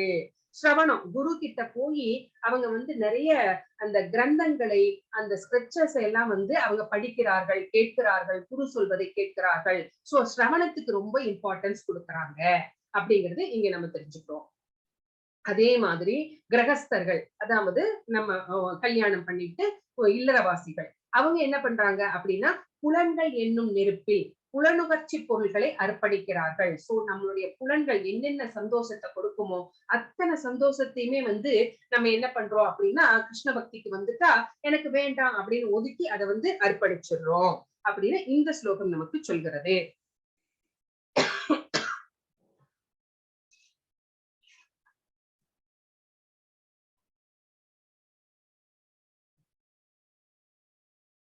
நம்ம பாக்குறோம், நம்மளுடைய நாவை வந்து நம்ம கட்டுப்படுத்தணும். நம்ம நாவை கட்டுப்படுத்துவதன் மூலமாக நம்மளுடைய வயிற்றையும் கட்டுப்படுத்துறோம். அந்த வயிற்றை கட்டுப்படுத்துவதன் மூலமாக நம்மளுடைய பாலுணர்வும் கட்டுக்குள் வருகிறது அப்படின்னு சொல்றப்ப எல்லாமே ஒரே நேர்கோட்டுல இருக்கு. அதனால சோ நாவை கட்டுப்படுத்தும் போது வயிறு கட்டுப்படுகிறது, வயிறு கட்டுப்படுத்தும் போது பாலுணர்வு கட்டுப்படுத்தப்படுகிறது. சோ நிறைய சாப்பிடக்கூடாது. அது பிரசாதமாகவே இருந்தா கூட அளவோட சாப்பிடணும், அளவோட தூங்கணும் அப்படின்னு சொல்றாங்க. சோ அப்போ சின்ன வயசுல எல்லாம் நம்மளால சாப்பிட முடியும். 40 வயசுக்கு மேல வந்து நம்மளாலேயே சாப்பிடவே முடியாது அப்படிங்கிறது நம்மளுக்கு எல்லாத்துக்குமே தெரியும். சோ அவங்களுடைய சாப்பாடு எல்லாமே குறைஞ்சிரும். ஆனா சின்ன வயசுக்காரங்க, பக்திக்கு வந்திருக்கிறவங்க, நம்மளுக்கு வந்து பிரசாதம் அப்படின்னு சொல்லிட்டு எப்பவுமே நிறைய சாப்பாடு சாப்பிடுவது ரொம்ப தப்பு. அளவாதான் எல்லாமே எடுத்துக்கணும். ஏன்னா அளவுக்கு மிஞ்சினால் அமிர்தமும் நஞ்சு இல்லைங்களா? அதனால அளவோட சாப்பிடணும் அப்படின்னு இங்க சொல்லப்பட்டிருக்கிறது.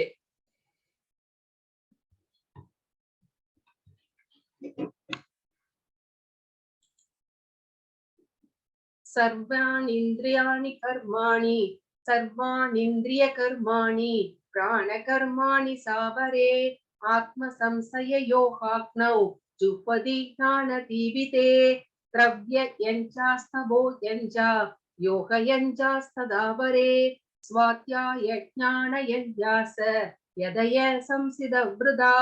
சோ மனதையும் புலன்களையும் கட்டுப்படுத்துவதன் மூலம் தன்னுணர்வை அடைய விரும்புவோர் புலன்களின் இயக்கங்களையும் பிராணனின் இயக்கங்களையும் அடக்கப்பட்ட மனமெனும் நெருப்பில் அர்ப்பணிக்கின்றனர். சோ அவங்களுடைய குவாலிட்டிஸ் எல்லாம் என்ன அப்படி தங்களோட வந்து கட்டுக்குள்ள வச்சிருக்கிறாங்க அப்படின்னு சொல்றோமே, அவங்களுடைய குவாலிட்டிஸ் சொல்றாரு இந்த 27வது ஸ்லோகத்துல. மனதையும் புலன்களையும் கட்டுப்படுத்துவதன் மூலம் தன்னுணர்வை அடைய விரும்புவோர். ஏன் வந்து மனசையும் புலன்களையும் கட்டுப்படுத்துறாங்க? தான் யார் அப்படிங்கறத தெரிஞ்சுக்க. நான் இந்த உடல் அல்ல, நான் ஆத்மா, எனக்கும் பகவானுக்கும் என்ன உறவு, நான் ஏன் இங்க வந்திருக்கேன், நான் இதுக்கப்புறம் நான் என்ன பண்ண போறேன் அப்படிங்கறதெல்லாம் நான் தெரிஞ்சுக்கணும். நான் பகவானை சென்று அடையணும், நான் பகவானுடைய சர்வன் அப்படிங்கறதான் தெரிஞ்சுக்கிறாங்க இல்லையா? அந்த தன்னுணர்வை அடைய விரும்புபவர்கள் புலன்களின் இயக்கங்களையும் பிராணனின் இயக்கங்களையும், புலன்களின் இயக்கங்கள்னா தெரியும், நம்மளுக்கு 5 புலன்கள் இருக்கு. சோ இந்த இயக்கங்களை கட்டுப்படுத்துறாங்க. பிராணன் அப்படின்னா நம்மளுடைய உடம்புல நிறைய அந்த வாயுக்கள் இருக்குது அப்படின்னு நம்ம பார்த்தோம் இல்லைங்களா? அந்த பிராணன் அப்படின்னா வாயுக்கள். அந்த வாயுக்களுடைய இயக்கங்களை கூட அவர்கள் வந்து கட்டுப்படுத்துகிறார்களாம்.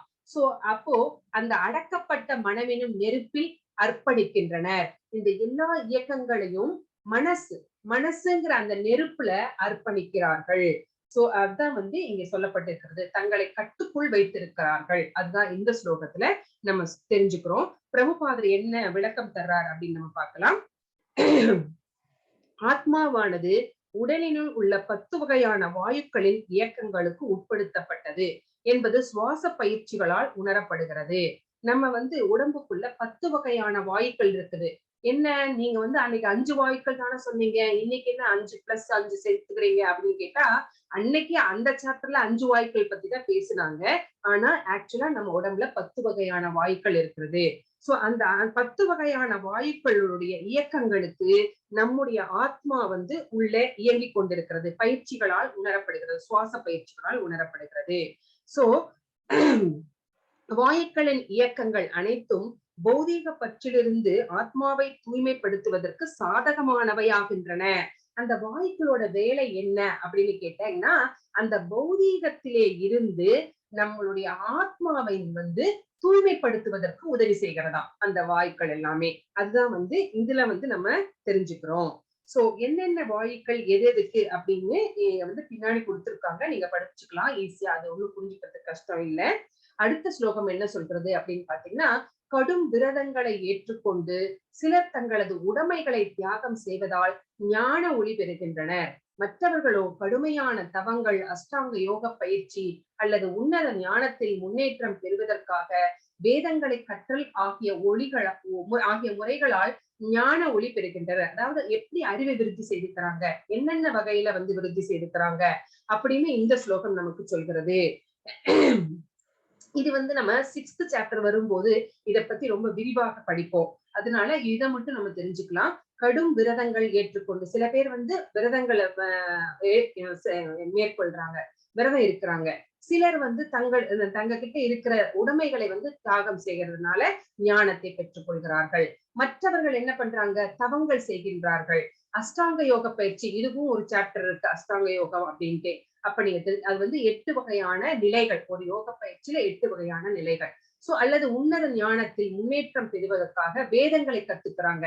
சில பேர் வேதங்களை கத்துக்கிறாங்க, சில பேர் அஷ்டாங்க யோகம் செய்கிறாங்க, சில பேர் தங்களுடைய உடைமைகளை தியாகம் செய்கிறாங்க, சில பேர் விரதம் இருக்கிறாங்க. எதுக்காக அப்படின்னா இந்த ஞானத்தை பெறுவதற்காக, பகவானை பற்றிய ஞானத்தை பெற்றுக்கொள்வதற்காக, அந்த கிருஷ்ண உணர்வை பெற்றுக்கொள்வதற்காக அப்படின்னுதான் இந்த ஸ்லோகம் நமக்கு சொல்லுது.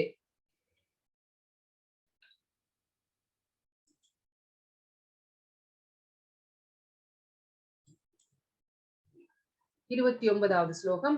அபானே ஜுஹ்வதி பிராணம் பிராணே பானம் ததா பரே பிராணாபானகரி துத்வா பிராணயாம பராயணா அபரே நியதாஹாரா பிராணான் பிராணே சுஜூபதி. இது 29வது ஸ்லோகம். சமாதியில் இருப்பதற்காக சுவாச கட்டுப்பாட்டு பயிற்சிகளால் ஈடுபாடு கொண்டுள்ள சிலர் உச்சுவாசத்தில் வெளிச்சுவாசத்தின் இயக்கத்தையும் வெளிச்சுவாசத்தின் உச்சுவாசத்தின் இயக்கத்தையும் நிறுத்தும் முறையை பயின்று இறுதியில் சுவாசத்தை முழுமையாக அடக்கி சமாதியில் நிலை பெறுகின்றனர். வேறு சிலர் உணவு கட்டுப்பாடுகளை மேற்கொண்டு வெளிச்சுவாசத்தையே யாகமாக அர்ப்பணிக்கின்றனர். இது எல்லாமே அந்த யோகா கத்துக்கிறாங்க பாத்தீங்களா, அந்த மாதிரியான விஷயம் அப்படின்னு நினைச்சிடாதீங்க. இது எல்லாம் முன்னாடி காலத்துல முனிவர்களும் யோகிகளும் தங்களுக்கு உடம்புக்குள் இருக்கிற அந்த வாயுக்களை எப்படியெல்லாம் கட்டுப்படுத்தினாங்க, எப்படியெல்லாம் ஒரு பேலன்ஸ உண்டாக்கினாங்க அப்படிங்கிறது தான் இங்க சொல்லப்பட்டிருக்கிறது இந்த ஸ்லோகத்துல.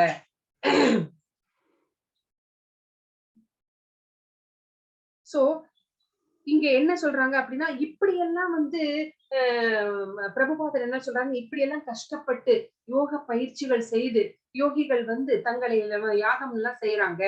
ஆனா கிருஷ்ண சேவையில் ஈடுபட்டு இருக்கிறவங்க அவருடைய புலன்கள் வேற விஷயத்துல மத்த விஷயத்துல ஈடுபடுவதற்கு வாய்ப்பே கிடையாது. அவர்களுடைய புலன்கள் எப்பவுமே கிருஷ்ண சேவை செய்து கொண்டிருக்கிறதுனால மத்த விஷயங்கள்ல அவங்களுக்கு ஈடுபாடு கிடையாது.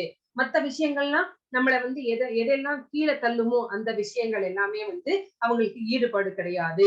இந்த யோகிகளை மாதிரி இந்த மாதிரி கஷ்டப்பட்டு யோகம் செய்ய வேண்டிய அவசியம் கூட அவர்களுக்கு இல்லை அப்படிங்கிறாரு. எனவே வாழ்வின் முடிவில் அவன் கிருஷ்ணரின் திவ்யலோகத்திற்கு இயற்கையாகவே மாற்றப்படுகிறான். சோ இந்த மாதிரி கஷ்டமான யோகம் செய்யாம, இந்த மாதிரி வாயுக்களை எல்லாம் அடக்கி ஆளாம, எந்த கஷ்டமும் இல்லாம பக்தன் என்ன பண்றான், கிருஷ்ண பக்தி செய்யறான். அதன் மூலமாகவே அவன் பௌதீகத்திலிருந்து ஆன்மீக லோகத்திற்கு உயர்த்தப்படுகிறான். இதுதான் 14.26ல கூட நம்ம படிக்க போறோம் ஒரு ஸ்லோகம். அது ஸ்லோகம் என்ன சொல்றதுன்னா, மாம்சயோ வியபசானே புத்தி யோகேன சேவதே சகுணான் மைதித்ய பிரம்ம பூயாய கல்பதே. அதனுடைய அர்த்தம் என்னன்னா, பகவானுக்கு களப்பற்ற பக்தி தொண்டில் ஈடுபடுபவன், பகவான ரொம்ப நம்பிக்கை வச்சு அவருக்கு அன்போடையும் பக்தியோடையும் பக்தி தொண்டு செஞ்சிட்டு இருக்கிறானே, அவன் பௌதீக இயற்கையின் குணங்களை கடந்து, அப்போ அவனுக்கு சத்வகுணம், ரஜோகுணம், தமோ குணம், இந்த 3 குணத்தினால எந்த பாதிப்பும் கிடையாது. அதையெல்லாம் கடந்துட்டான். உடனடியாக அவன் எந்த தலத்துக்கு வந்துட்டான், ஆன்மீக தலத்துக்கு, முக்தி என்ற தலத்திற்கு வந்து விடுகிறான். அவன் இதே உலகத்துல வாழ்ந்துட்டு இருந்தா கூட, ஏன்னா அவன் ரொம்ப பக்தி தொண்டு செய்யறான், அவனோட அந்த 3 குணங்களும் அவன் பாதிக்கப்படுவதில்லை அப்படின்னா அவன் முக்தி பெற்ற ஒரு ஆத்மா. இந்த உலகத்திலேயே வாழ்ந்துட்டு இருந்தா கூட நம்ம இப்ப வைகுண்டத்துக்கு போகணும், வைகுண்டத்துக்கு இறந்துதான் போகணும் கிடையாது. இங்க இருக்கும் போதே வைகுண்டத்துல இருக்கலாம். எப்படி அப்படின்னா இந்த மாதிரி பற்றற்ற வாழ்க்கை வாழ்வதன் மூலமாக பௌதீக வாழ்க்கையை துறந்து ஆன்மீகத்திற்கு மாறும் போது, பக்தி தொண்டில் ஈடுபடும் போது, இந்த 3 குணங்களின் பாதிப்புகளில் இருந்து நம்மை விடுவித்துக் கொள்ளும் போது நம்ம இந்த உலகத்திலேயே இருந்தாலும் நம்ம வைகுண்டத்துல இருக்கிறதுக்கு சமம். நம்ம பார்த்திருக்கோம். கீர்த்தனம் பாடும்போது பாருங்க, சில பேர் தங்களை மறந்து ஏதோ ஒரு உலகத்துல இருப்பாங்க இல்லைங்களா? சோ அது என்ன எதுக்கு சமம்? வைகுண்டத்துல வாழ்வதற்கு சமம். சோ அந்த மாதிரிதான் இங்கே சொல்லப்பட்டிருக்கிறது. உணவு கட்டுப்பாடு என்னும் பயிற்சி கிருஷ்ண பிரசாதத்தை முதலில் பகவானுக்கு படைக்கப்பட்ட உணவினை மட்டும் உட்கொள்வதால் தானாகவே வந்து விடுகிறது. சோ கட்டுப்பாடு எப்படியெல்லாம் உணவு கட்டுப்பாடுகளை சிலர் மேற்கொண்டு அப்படிங்கிறாங்க பாத்தீங்களா கடைசியில இல்ல. எப்படி அப்படின்னா பகவானுக்கு அர்ப்பணிக்கப்பட்ட பிரசாதத்தை மட்டுமே ஏற்றுக்கொள்வார்கள். வேறு எங்கேயும் வெளியில எந்த ஃபுட்டும் சாப்பிட மாட்டாங்க. உணவினை குறைத்தல். சோ உணவு அளவா சாப்பிடணும். புலன் கட்டுப்பாட்டிற்கு மிகவும் பயன்படுவது. ஏன் உணவை குறைக்கணும் அப்படின்னா அப்போ நம்மளுடைய எல்லாமே புலன்களை எல்லாம் நம்ம கட்டுக்குள்ள வச்சிருக்க முடியும்.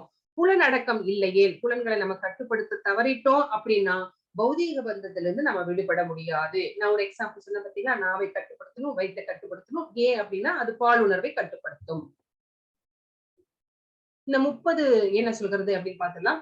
சர்வே யகேதேக்னவிதோ யக்ன க்ஷபித கல்மஷா யக்ன சிஷ்டாமிருத புஜோ யாந்தி பிரம்ம சனாதனம்.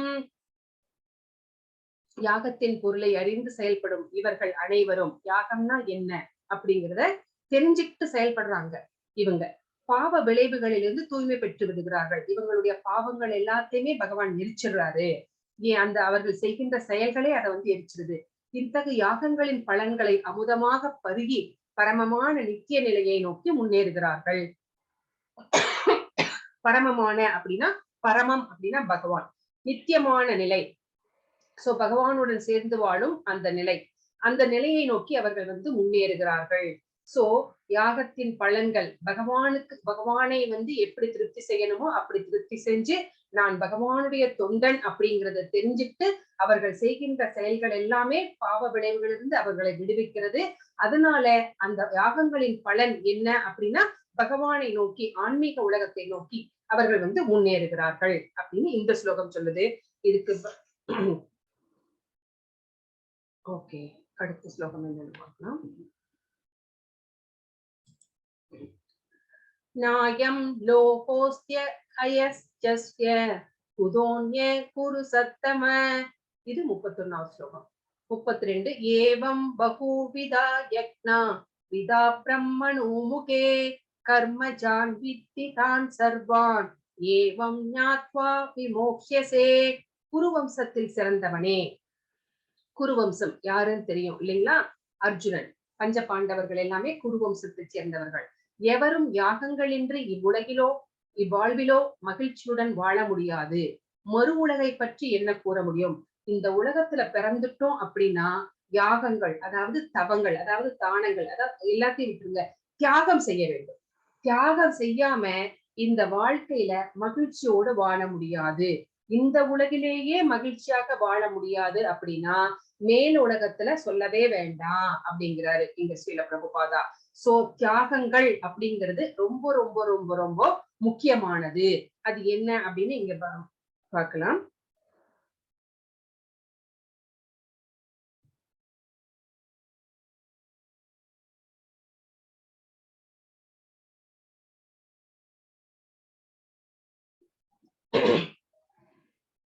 எல்லா லோகங்களிலும் அளவிட முடியாத சுகங்கள் இருக்கிறது. சோ ஆனால் மனிதனால் அடையக்கூடிய மகிழ்ச்சியிலேயே உயர்ந்தது எது அப்படின்னு கேட்டா நம்ம கிருஷ்ண உணர்வு தான். அந்த கிருஷ்ண உணர்வுக்கு பயிற்சி செய்து ஆன்மீக உலகங்களுக்கு ஏற்றம் பெறுவதுதான் நமக்கு கிடைக்கக்கூடிய மகிழ்ச்சியிலேயே மிக மிக பெரிய மகிழ்ச்சி. இந்த பௌதீக உலகத்துல நாம சந்தோஷப்படுறோம் அப்படின்னா அந்த சந்தோஷத்திற்கு எப்படி ஒரு துவக்கம் இருக்கிறதோ அப்படியே அதற்கு ஒரு முடிவும் இருக்கிறது. அது எல்லாமே நீர்க்குமிழிதான். நீர்க்குமிழி கொஞ்ச நேரத்துல அதனுடைய வாழ்நாள் என்னன்னு நம்மளுக்கு தெரியும் இல்லைன்னா கொஞ்சம் செகண்ட்ஸ் தான். அந்த மாதிரிதான் நம்ம சந்தோஷம், நம்மளுடைய சந்தோஷங்கள் எல்லாமே. எல்லாமே அழியக்கூடியது, அசத், நிலையற்றது. அப்போ நிலையான சந்தோஷம் நம்மளுக்கு எங்க கிடைக்கும் அப்படின்னு கேட்டா, பகவானோட ஆன்மீக வானத்துல நம்ம பகவானோட திருநாட்டுலதான் நம்மளுக்கு கிடைக்கும். அதுக்காக தான் நம்ம வந்து எல்லாவற்றையும் தியாகம் செய்யணும் அப்படின்னு இங்க சொல்றாங்க. சோ பௌதீக வாழ்க்கையிலுடைய பிரச்சனைகளுக்கு கிருஷ்ண உணர்வின் அடிப்படையிலான வாழ்வே நிரந்தர தீர்வு. சோ இந்த உலகத்துல இருக்கிற துன்பங்களே இல்லாம வாழணும் அப்படின்னா கிருஷ்ண உணர்வு தான் முக்கியமான தீர்வாக சொல்லப்படுகிறது அப்படின்னு இந்த ஸ்லோகம் நமக்கு சொல்கிறது.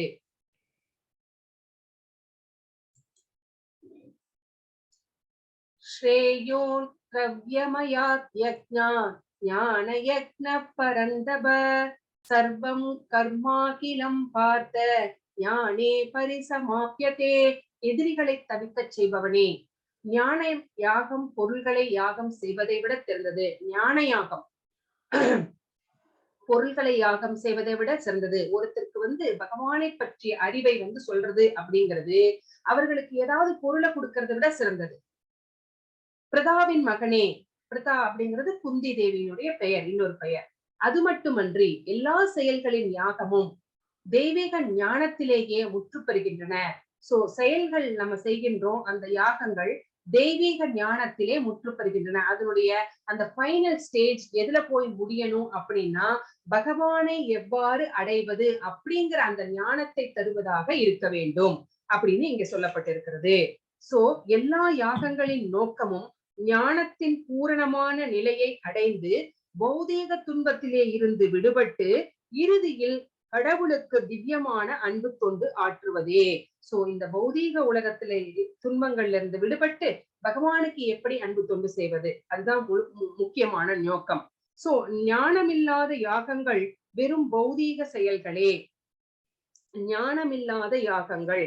சோ பகவானை பற்றிய அறிவை தராத யாகங்கள், அது எல்லாமே வந்து அது யாகங்கள்னே சொல்ல முடியாது. அப்ப என்ன சொல்றது அப்படின்னு கேட்டா அது வெறும் பௌதீக செயல்கள் தான் அப்படின்னு இங்க வந்து சொல்லப்பட்டிருக்கிறது. சோ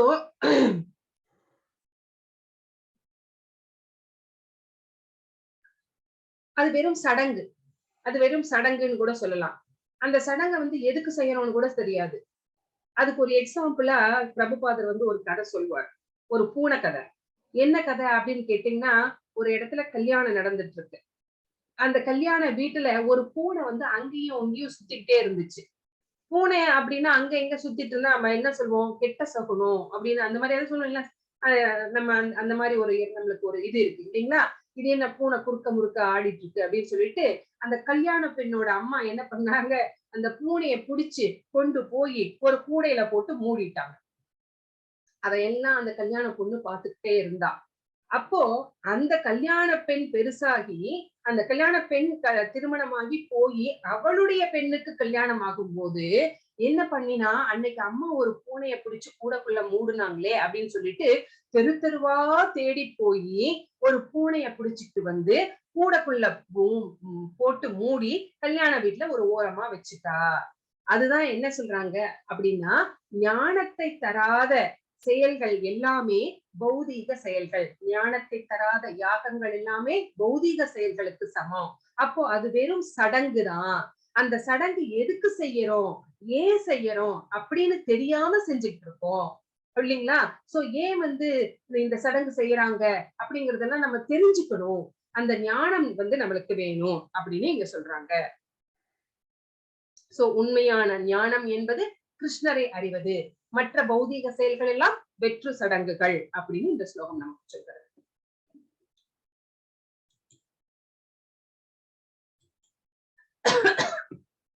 தத்வித்தி பிரணிபாதேன பரிப்ரஷ்னேன சேவையா உபதேஸ்யந்தி ஞானம் ஞானினஸ்தத்வதர்ஷினக. சோ இது ரொம்ப ரொம்ப முக்கியமான ஸ்லோகம். இத பத்தி பிரபுபாதர் அடிக்கடி கோட் பண்ணுவார். ஆன்மீக குருவை அணுகி உண்மையை அறிய முயற்சி செய். அடக்கத்துடன் அவரிடம் கேள்விகள் கேட்டு அவருக்கு தொண்டு செய். உண்மையை கண்டவர்களான தன்னுணர்வு பெற்ற ஆத்மாக்கள் உனக்கு ஞானத்தை அளிக்க முடியும். சோ யார் நம்மளுக்கு வந்து பகவானை பற்றிய அந்த அறிவை வந்து நமக்கு தர முடியும் அப்படின்னா தன்னுணர்வை அடைந்த ஆத்மாக்கள். அவங்க வந்து ஒரு தெய்வீக நிலையில இருக்கிறாங்க. ஒரு ஸ்திதாதிர் முனி அப்படின்னு பார்த்தோம் பார்த்தீங்களா, அந்த மாதிரி அவர்கள் வந்து தாங்கள் யார் அப்படின்னு உண்மையை கண்டவர்கள், பகவானை கண்டவர்கள். சோ அந்த மாதிரி இருக்கிற அந்த குருவிடம் வந்து எப்படி அணுகணும் அப்படின்னா, ரொம்ப பணிவோட அணுகணும். போய் அவரை வந்து நம்மள வந்து ஒரு சவால் விடும் தோரணல உனக்கு என்ன தெரியும் அப்படிங்கிற மாதிரி அவங்கள வந்து அப்ரோச் பண்ணக்கூடாது. சோ அவங்கள அடக்கத்தோடு அவர்களிடம் பணிவாக நடந்துக்கணும், அவர்களுக்கு தொண்டு செய்யணும். அப்போ அவங்க என்ன பண்ணுவாங்கன்னா, நம்ம எந்த நிலையில இருக்கிறோம் அப்படிங்கறத அவங்க தெரிஞ்சுப்பாங்க. நம்ம எல்லாருமே ஒரே பிளாட்ஃபார்ம்ல, ஒரே லெவல்ல, ஒரே ஸ்டேஜ்ல நம்ம இல்ல. ஒவ்வொருத்தரோட அண்டர்ஸ்டாண்டிங்கும் வேற வேற மாதிரி இருக்கும். அத வந்து நம்மளுடைய பேசும் தொனியிலேயே அவங்க தெரிஞ்சுப்பாங்க. அவங்களுக்கு தெரியும். ஏன்னா அவங்க வந்து எல்லாத்தையும் தெரிஞ்சுக்கிட்டவங்க. அதனால அவங்க நம்மளுக்கு எப்ப எதை சொல்லணுமோ அத சொல்லி நம்மள வந்து நெறிப்படுத்துவார்கள்.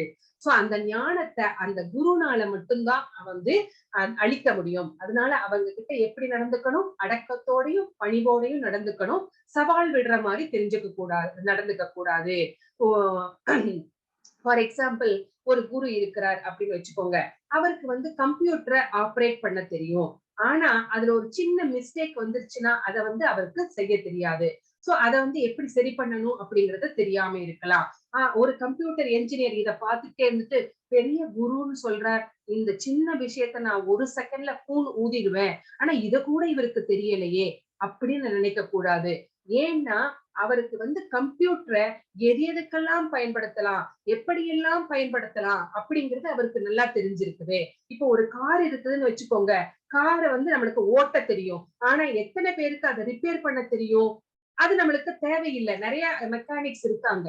சரிங்களா? கார் ஓட்ட தெரிஞ்சிருந்தா நம்மளுக்கு போதும். ஒரு சும்மா அடிப்படை விஷயங்கள் மட்டும் தெரிஞ்சிருந்தா போதும். சோ அந்த மாதிரி அவரை வந்து சவால் விடுற நோக்கத்தோட அப்படி நம்மள வந்து டெஸ்ட் பண்ற மாதிரி எல்லாம் வந்து ஒரு குருவை வந்து நம்ம அணுகக்கூடாது. அதுதான் வந்து இந்த ஸ்லோகம் வந்து நம்மளுக்கு சொல்லுகிறது. அதையும் எப்படிப்பட்ட நம்ம குருவை நம்ம தேர்ந்தெடுக்கணும், எப்படிப்பட்ட குரு கிட்ட நம்ம சரணடையணும் அப்படின்னா, டிசிப்ளிக் சக்சஷன்ல வந்த சீட பரம்பரையில வந்த ஒரு குருவை வந்து நம்ம தேர்ந்தெடுக்கணும். சீட பரம்பரையில வராத ஒரு குரு இருக்கலாம். அவருக்கு லட்சக்கணக்கான ஃபாலோவர்ஸ் இருக்கலாம். ஆனாலும் அவர் சீட பரம்பரையில வரல அப்படின்னா அவர்கிட்ட நம்ம போகக்கூடாது அப்படின்னு இங்க சில பிரபுபாதர் நம்மளுக்கு விளக்கம் தர்றார். ஞானத்தை அடைவதற்கு நேர்மையான ஆன்மீக குருவை அணுக வேண்டும். அத்தகு ஆன்மீக குருவை பூரண சரணாகதியுடன் ஏற்று சோ அவங்க கிட்ட பூரணமா நம்மளை வந்து ஒப்படைச்சிடணும். சோ பொய் கௌரவங்களை நீக்கி நம்மளுக்கு ஈகோ இருக்கக்கூடாது. கீழ்நிலை சேவகனாக அவருக்கு தொண்டாற்ற வேண்டும். ரொம்ப ரொம்ப ரொம்ப டவுன் டு த எர்த் அப்படின்னு சொல்றாங்க பார்த்தீங்களா, அந்த மாதிரி அவர்கிட்ட நடந்து சேவை செய்யணும். தன்னுணர்வு பெற்ற ஆன்மீக குருவின் திருப்தி, அப்போ அவருக்கு வந்து நம்ம மேல வந்து ஒரு நல்ல அபிப்பிராயம், இவன் வந்து ஒரு நல்ல சீடன், இவன் வந்து நிஜமாவே கத்துக்க வந்திருக்கான் அப்படின்னு சொல்லி ஒரு திருப்தி அவர்கிட்ட வரணும். சோ அந்த அப்பதான் வந்து நம்மளுக்கு என்ன பண்ணுவார் அப்படின்னா, நாம முன்னேறுவதற்குரிய அந்த ஆன்மீக விஷயங்களை எல்லாம், அந்த ரகசியங்களை எல்லாம் போதிப்பார் அப்படின்னு இங்க ஸ்ரீல பிரபுபாதா சொல்றார். ஒருவன் ஆன்மீக குருவின் சோதனைகளில் வெற்றி பெறக்கூடியவனாக இருக்க வேண்டும். அவர் வைக்கிற டெஸ்ட்ல எல்லாமே வந்து நம்ம ஜெயிக்கணும். நம்ம வந்து ஒருத்தர் ஒண்ணு சொல்றாங்க அப்படின்னா, ஏன் இந்த குரு இப்படி சொல்றார், இது செஞ்சா நடக்காதே அப்படின்னு சொல்லிட்டு குரு கிட்ட போய் நம்ம வந்து ஆர்கியூ பண்ணலாம் கூடாது. அவர் என்ன சொல்றார், அவர் சொல்வதனுடைய காரணம் வந்து நம்மளுக்கு தெரியாது, ஏன் சொன்னார் அப்படிங்கிறது நம்மளுக்கு தெரியாது. அதனால அவர் சொன்னதை அப்படியே ஏத்துக்கிட்டு நம்ம வந்து செயல்பட வேண்டும். சீடனிடம் நேர்மையான ஆவலை காணும் ஆன்மீக குரு அவனை நேர்மையான ஆன்மீக ஞானத்தினால் தானாகவே ஆசீர்வதிக்கிறார். சோ நேர்மையா நடந்துகிட்டோம் அப்படின்னா அந்த குரு வந்து நமக்கு வந்து ஆசீர்வதிப்பார், நம்மளுக்கு எல்லா ஞானத்தையுமே தருவார். இப்ப குரு வந்து ஒண்ணு சொல்றார், குரு கிட்ட போறதுக்கு முன்னாடி நம்மளுக்கு ஒரு பிரச்சனை வருது அப்படின்னா அந்த பிரச்சனைக்கு நம்ம என்ன பண்ணணும், நாமளே வந்து ஒரு பிளான் போட்டு வச்சுக்கிறோம். நம்ம பிளான் போட்டு வச்சுட்டு குரு கிட்ட போய் சொல்றோம், இந்த மாதிரி எனக்கு ஒரு சொல்யூஷன் வேணும் அப்படின்னு சொல்றோம். அவர் வந்து வேற விதமான ஒரு சொல்யூஷனை சொல்றார். அப்படி சொல்லும் போது நம்ம என்ன சொல்றோம், இல்லங்க இல்ல சுவாமிஜி, நான் இப்படி பண்ணனா எனக்கு இந்த மாதிரி ஆயிடும், இப்படி பண்ணா இப்படி ஆயிடும் அப்படின்னு நம்மளே வந்து சொல்லும் போது குரு என்ன பண்றார், ஓ இவன் வந்து எல்லாமே பிளான் பண்ணிட்டு வந்துட்டான் அப்படின்னு சொல்லிட்டு, சரி நீ சொல்ற மாதிரியே செய் அப்படின்னு சொல்லிடுவார். ஏன்னா அப்படி செய்யாத அப்படின்னு குரு சொன்னார் அப்படின்னா நம்ம குருவுக்கு நம்ம செய்வது அபராதமாகிவிடும். அந்த அபராதத்துக்கு தன்னுடைய சீடன் உள்ளாக கூடாது அப்படின்னு சொல்லிட்டு குரு என்ன பண்றார், சரி போய் செய் அப்படின்றாரு. நம்ம என்ன பண்றோம், குரு என்ன ஆசீர்வதிச்சுட்டார் அப்படின்னு நம்ம என்ன பிளான் போட்டோமோ அந்த செயல்களை செய்ய போயிடுவோம். அது ரொம்ப தப்பு. குரு நம்மளுக்கு என்ன சொல்றாரோ நாம் ஃபர்ஸ்ட் நம்மளுடைய என்ன விஷயமோ அவர்கிட்ட போய் சொல்லணும். அதுக்கு அவர் என்ன சொல்றாரோ போய் சொல்றதுக்கு முன்னாடியே நம்ம ஒரு மனநிலையோட போனோம். அவர் என்ன சொல்றாரோ அத அப்படியே கேட்டு நடக்கணும் அப்படிங்கிற அந்த எண்ணத்தோட தான் நம்ம போனோம். நம்மளுடைய பிளான போய் செயல்படுத்துவதற்காக குரு கிட்ட போய் பர்மிஷன் கேட்க கூடாது. நீங்க சும்மா முத்திரை மட்டும் குத்தி கொடுங்க அப்படின்ட்டு குருவோட இது கிடைச்சிருச்சு, பிளெஸிங்ஸ் கிடைச்சிருச்சு அப்படின்ட்டு வழியில நம்ம பண்ணக்கூடாது. குரு என்ன சொல்றாரோ அதை நான் செயல்படுத்த தயாராக இருக்கிறேன் அப்படிங்கிற அந்த மனநிலையோட தான் போய் குரு கிட்ட நம்மளுடைய பிரச்சனைய ஏதாவது ஒண்ண கேட்கணும் அப்படிங்கிறது தான் இங்க சொல்லப்படுகிறது. அப்படி நம்ம செஞ்சோம் அப்படின்னா குரு நம்மை ஆசீர்வதிப்பார். ஆன்மீக குருவிடமிருந்து அடக்கத்துடன் கேட்பது என்பது மட்டுமன்றி தனது தொண்டு, பணிவு, வினாக்கள் ஆகியவற்றின் மூலம் அவரிடமிருந்து தெளிவான அறிவை பெற வேண்டும். சோ அவர் நம்மளுக்கு நம்மளுடைய ஞானத்தை விருத்தி செய்து கொள்வதற்கு அவர் எல்லா விளக்கங்களையும் எல்லாவற்றையுமே நம்மளுக்கு சொல்லித் தருவார்.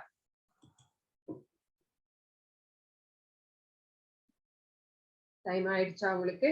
இருக்கு. यज्ञात्वा न पूर्णमोहम् एवं यास्यसि पाण्डव येन भूतान्तशेषाणि दृश्यस्य आत्मन्य अधोमयि. சோ 35வது ஸ்லோகம் என்ன சொல்றதுன்னு பார்க்கலாம். இவ்வாறு தன்னுணர்வை அடைந்த ஆத்மாவிடமிருந்து உண்மையான ஞானத்தை பெற்றவேன் நீ மீண்டும் மயக்கத்தில் விழமாட்டாய்.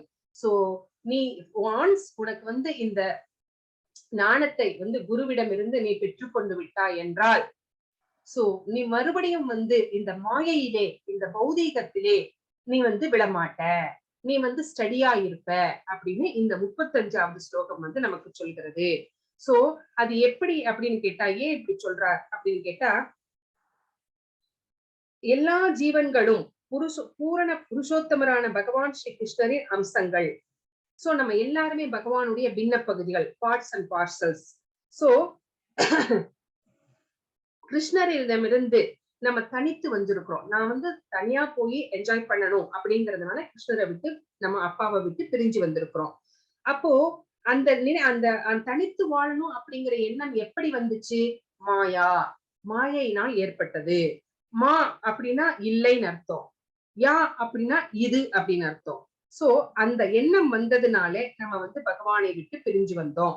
சோ ஒரு பொருள் பல்வேறு பின்ன பகுதிகளாக பிரிந்தால் அப்பொருள் தனது முந்தைய நிலையை இழந்து விடுவது என்பது பௌதீக உலகில் நமது அனுபவமாகும்.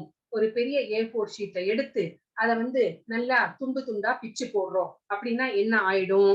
அதனுடைய பின்ன பகுதிகள் எல்லாமே பிச்சு போட்ட எல்லாமே பின்ன பகுதிகள். அது மறுபடியும் ஒரே ஷீட்டா நம்ம மாத்த முடியாது. சோ பழைய நிலைமைக்கு கொண்டு வர முடியாது. சோ இதுதான் பௌதீக உலகத்துல இருக்கிற அனுபவம். சோ ஆனால் பூரணம் என்றால் ஒன்றுடன் ஒன்றை சேர்த்தாலும் ஒன்று, ஒன்றிலிருந்து ஒன்றை நீக்கினாலும் ஒன்று. சோ இது எப்படி அப்படின்னா, இதுவே பூரண உலகின் நியதியாகும். பூரண உலகம் அப்படின்னா பகவானுடைய ஆன்மீக உலகத்துல இதுதான் 1 + 1 1, 1 - 1 1 அப்படிங்கிறாரு.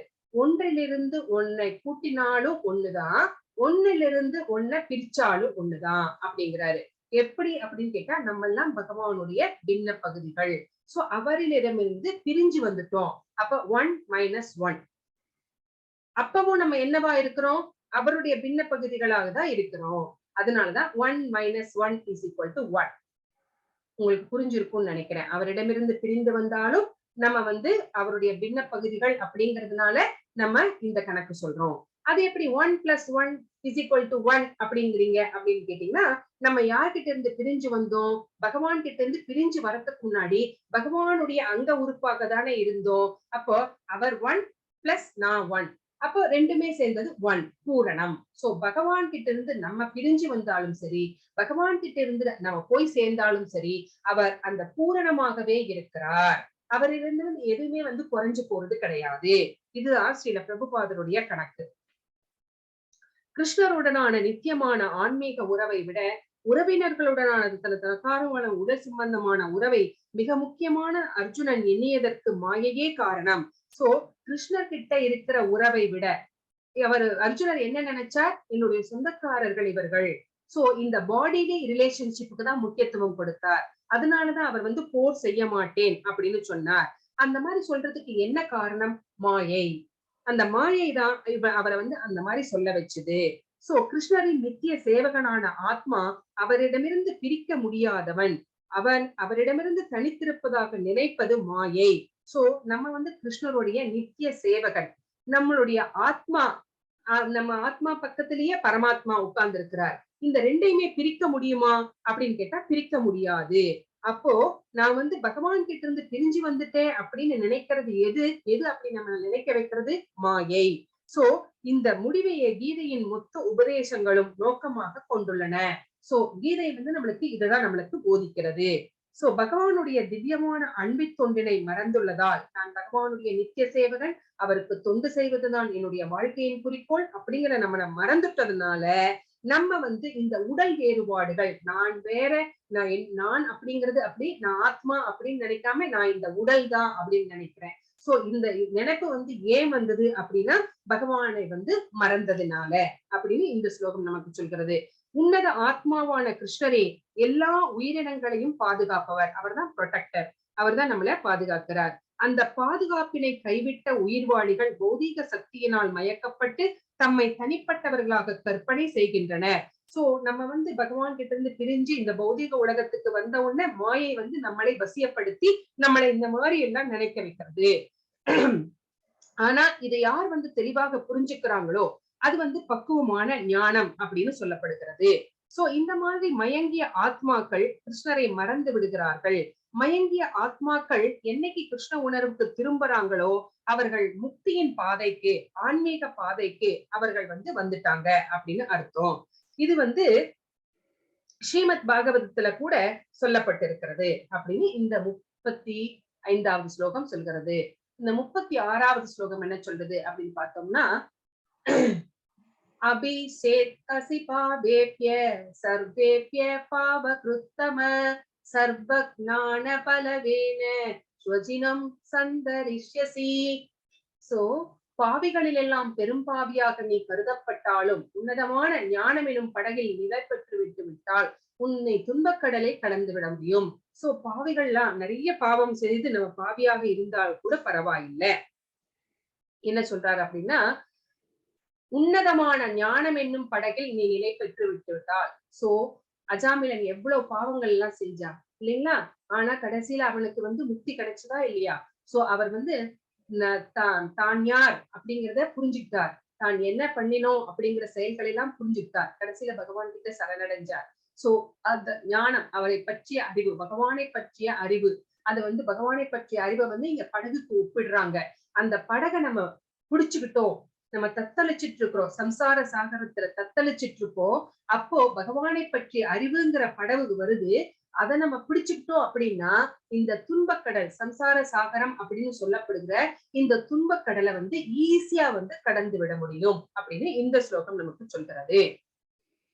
எவ்வளவுதான் நன்றாக நீச்சல் தெரிந்திருந்தாலும் கூட கடலிலே அவன் நீந்துவதற்கு போராட வேண்டியிருக்கும். அப்போ அந்த தத்தளிக்கும் மனிதனை காக்க யாரேனும் முன் வந்தால் அவன் மிகச்சிறந்த காப்பாளன். அவன் எப்படி தெரிகிறான்? மிகச்சிறந்த காப்பாளனாக தெரிகிறான். அப்போ பரமபுருஷரிடமிருந்து பெறப்படும் ஞானம், சோ பகவான் கிட்ட இருந்து பகவானை பற்றிய அறிவு நம்மளுக்கு கிடைக்குது பாத்தீங்களா? அதுதான் நம்மளுக்கு முக்திக்கு வழி. கிருஷ்ண உணர்வு அப்படிங்கிற அந்த மிகப்பெரிய அந்த சின்ன படகு எளியது, மிகச்சிறந்தது. சோ எளியது, ரொம்ப ரொம்ப ஈஸி. கிருஷ்ண உணர்வுக்கு வருவது அப்படிங்கிறது ரொம்ப ரொம்ப ஈஸியான செயல். அது மட்டும் கிடையாது, மிக மிக சிறந்ததும் கூட.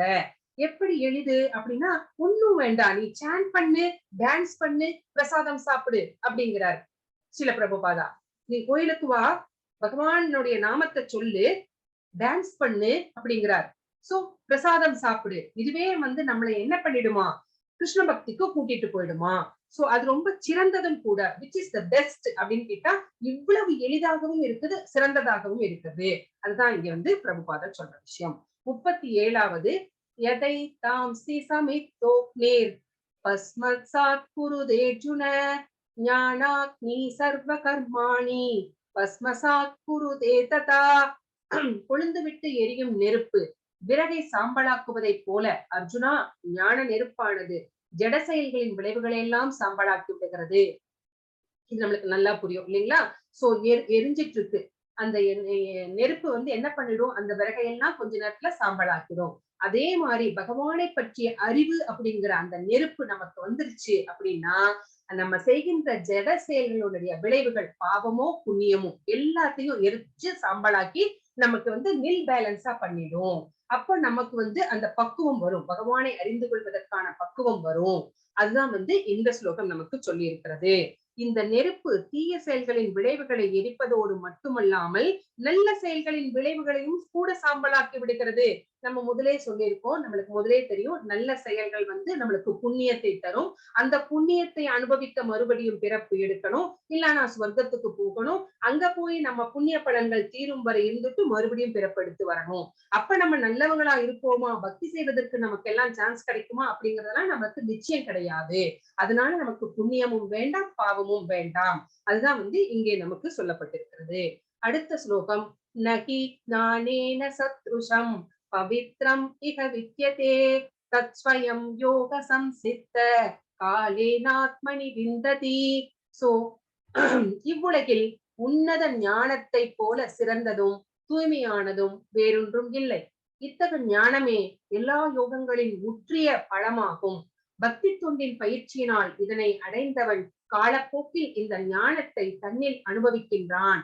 இந்த உலகத்துல இந்த மாதிரி ஞானம், பகவானை பற்றிய ஞானம், எப்படிப்பட்டது ஞானம் வந்து சிறந்தது, அந்த அறிவு சிறந்தது, தூய்மையானது, களங்கங்களே இல்லாதது.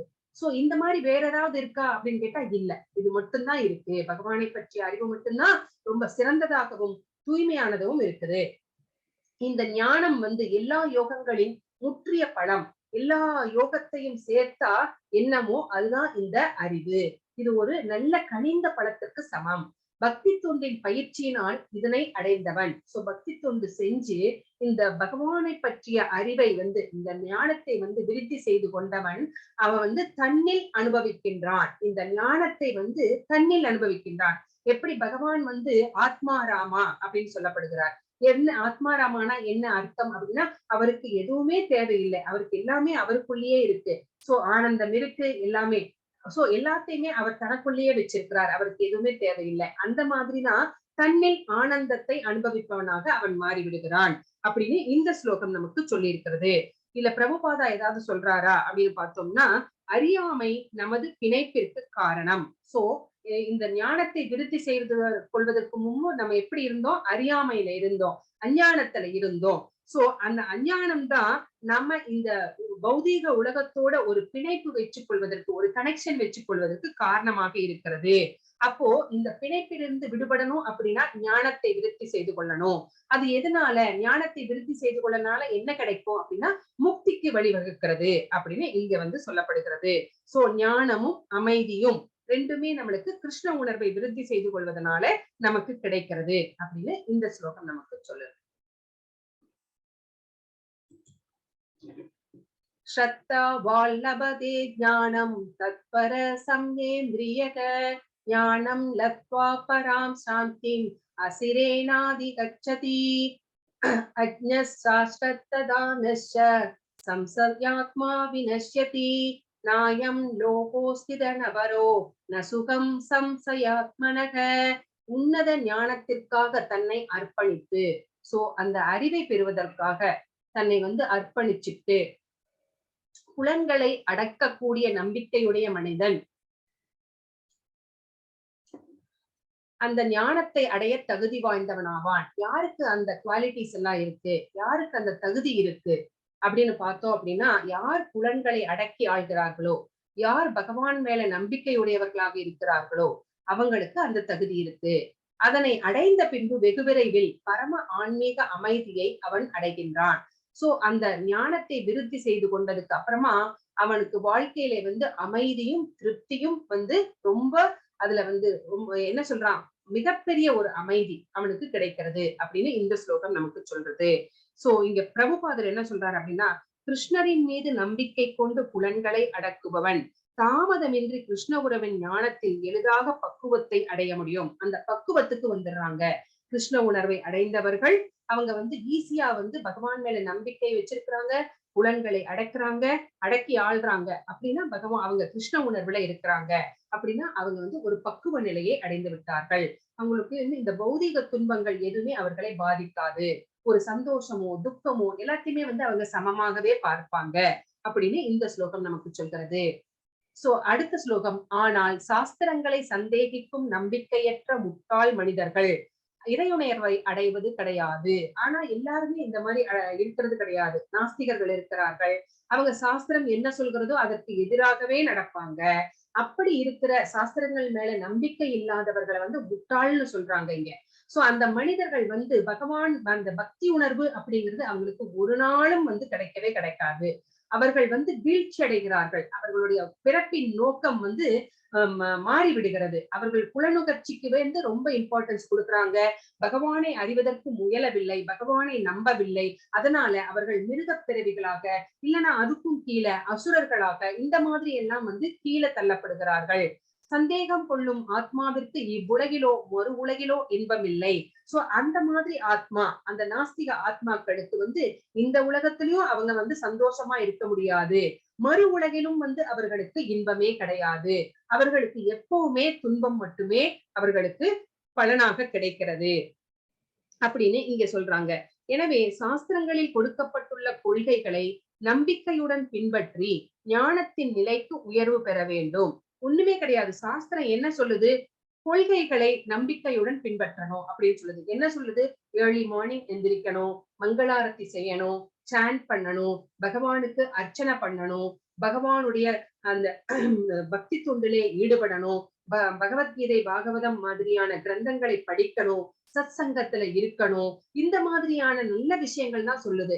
அந்த கொள்கைகளை பின்பற்றினால் நமக்கு என்ன கிடைக்கும் அப்படின்னா ஞானத்தில் உயர்வு பெறலாம். சோ பகவானை பற்றிய அந்த ஞானத்தை நம்ம விருத்தி செய்து கொள்ளலாம். இதுதான் சொல்லுது. இதை செய்யாதவர்களுக்கு அதிலே அவர்களுக்கு எந்த உலகத்துக்கு போனாலும் இன்பமே கிடையாது அப்படின்னு இந்த இடத்துல சொல்லப்பட்டிருக்கிறது.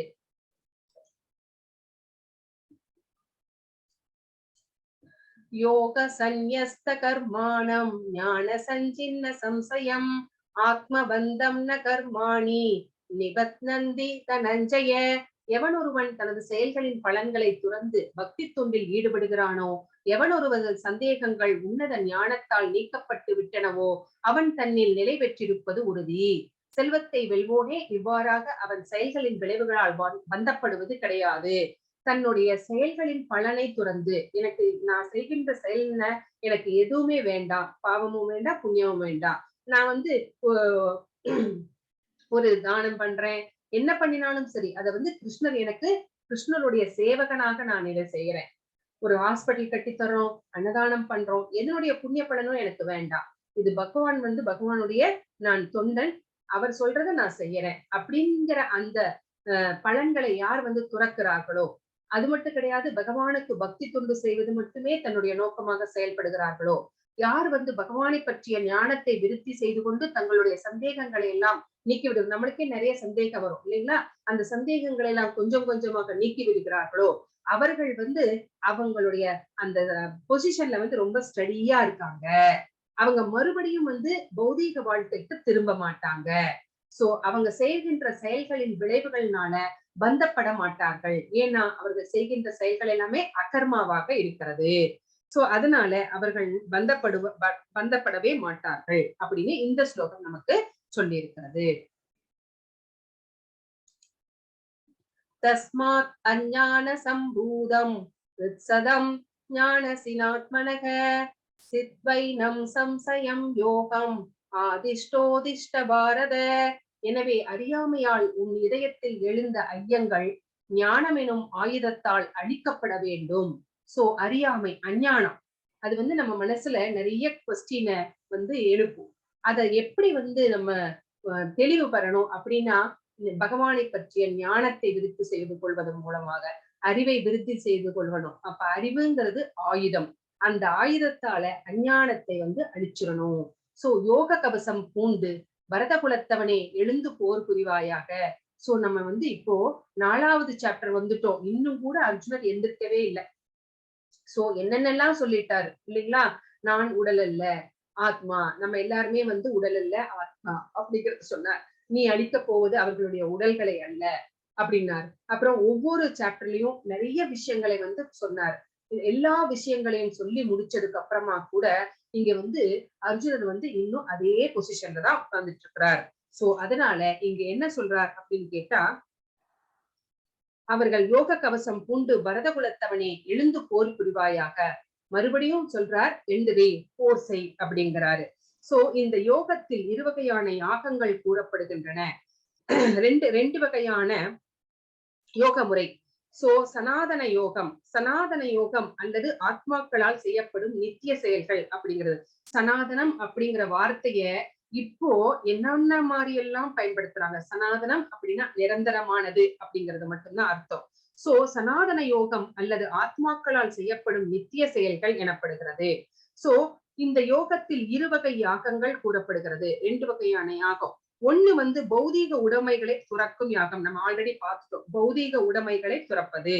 மற்றது வந்து ஆத்ம ஞானத்தின் யாகம். இது ஆன்மீக செயல்கள் செய்வது. சோ ஒண்ணு பௌதீக உடைமைகளை துறப்பது, இன்னொன்னு ஆன்மீக செயல்களை செய்வது அப்படிங்கிற 2 யாகங்கள் சொல்லப்பட்டிருக்கிறது. சோ இந்த இது வந்து உடைமைகளை துறக்கும் யாகத்தை ஆன்மீக உணவுடன் இணைக்காவிடில் அந்த யாகம் பௌதீகமானது ஆகிவிடும். சோ ரெண்டத்தையும் வந்து நம்ம என்ன பண்ணணும், எதுல இணைச்சிடணும் அப்படின்னு கேட்டா, ரெண்டத்தையும் ஒன்னோட ஒண்ணு இணைச்சா மட்டும்தான் அது வந்து இணைக்காவிடில் இணைச்சிட்டோம்னா அது வந்து என்ன ஆயிடும் அப்படின்னு கேட்டா, அது ஒண்ணும் இல்ல. இணைக்காவிடில் நம்ம செய்யல, ரெண்டத்தையும் ஒண்ணு கனெக்ட் பண்ணல அப்படின்னா அது பௌதீக செயல்கள் செய்ததாக ஆகிவிடும். அதாவது பௌதீக உடைமைகளை துறந்து நம்ம வந்து என்ன பண்ணணும், ஆன்மீகத்துக்கு நம்ம வந்துடணும். பௌதிக உடைமைகளை ஏன் துறக்கிறோம்? ஆன்மீகத்துக்கு வருவதற்காக துறக்கிறோம். அப்ப ரெண்டத்தையும் கனெக்ட் பண்றோம். அதனால ஆனால் அவற்றை ஆன்மீக நோக்கத்துடன் பக்தி தொண்டாக செய்தால் அது யாகமாக பக்குவம் அடைகிறது. சோ அது எப்ப வந்து ஒரு யாகத்துக்கு சமமாக சொல்லப்படுகிறது அப்படின்னா, பக்தி தொண்டு ஆன்மீக நோக்கத்தோட பக்தி தொண்டா நினைச்சு செய்யும் போது அது யாகம் அப்படின்னு சொல்லப்படுகிறது. நாம் ஆன்மீக செயல்களுக்கு வரும்போது தனது ஸ்வரூப நிலையை அறிதல். நம்மளுடைய ஸ்வரூப நிலை என்ன? நான் கிருஷ்ணருடைய சேவகன் அப்படிங்கிறது. பரமபுருஷனை பகவானை பற்றிய உண்மையை அறிதல். சோ பகவான் யார் அப்படிங்கிற அந்த உண்மையை வந்து அறிந்து கொள்ளுதல். சோ இது வந்து 2 விதமாக பிரிக்கப்படுகிறது. சோ இது வந்து நம்ம தெரிஞ்சுக்கணும். சோ நம்ம ஆன்மீக செயல்களுக்கு வரும்போது நான் யார், என்னுடைய சொரூப நிலை என்ன அப்படின்னு தெரிஞ்சுக்கணும். பகவானை பற்றிய அறிவை விருத்தி செய்து கொள்ள வேண்டும் அப்படின்னு இந்த ஸ்லோகம் நமக்கு சொல்லுது. இந்த மாதிரி அறிவுரைகளை பெற்றும் எல்லாவற்றை அறிந்த பரமபுருஷ பகவானின் நித்தியமான ஆனந்தமான இயற்கையை புரிந்து கொள்ளாதவன் நிச்சயமாக முதல் தர முட்டாள் அப்படின்னு ஸ்ரீல பிரபுபாதர் சொல்றாரு. இதெல்லாம் தெரிஞ்சுக்கிட்டு கூட அதை உணராதவன் முட்டாள். சோ தேவர்களுக்கான யாகங்கள் என்னன்னு பார்த்தோம், பிரம்மனுக்கான யாகம் என்னன்னு பார்த்தோம், பிரம்மச்சரியம் குடும்ப வாழ்க்கை அவங்கெல்லாம் என்ன மாதிரியான யாகங்கள் பண்ணுவாங்கன்னு பார்த்தோம். புலனடக்கம், அஷ்டாங்க யோக பயிற்சி, தவம், பௌதீக உடைமைகளை துரத்தல், வேதங்களை படித்தல், வர்ணாசிரம தர்மம் அப்படிங்கிறது எல்லாம் நாம பார்த்தோம். சோ இதெல்லாமே வந்து விதவிதமான யாகங்கள். சோ இது எல்லாமே எதுக்கு செய்யப்படுகிறது? கிருஷ்ண உணர்வை நம்ம தூண்டுவதற்காக செய்யப்படுகிறது அப்படின்னு இந்த ஸ்லோகம் நமக்கு சொல்கிறது. சோ இதோட இந்த சாப்டர் வந்து முடிவடைகிறது.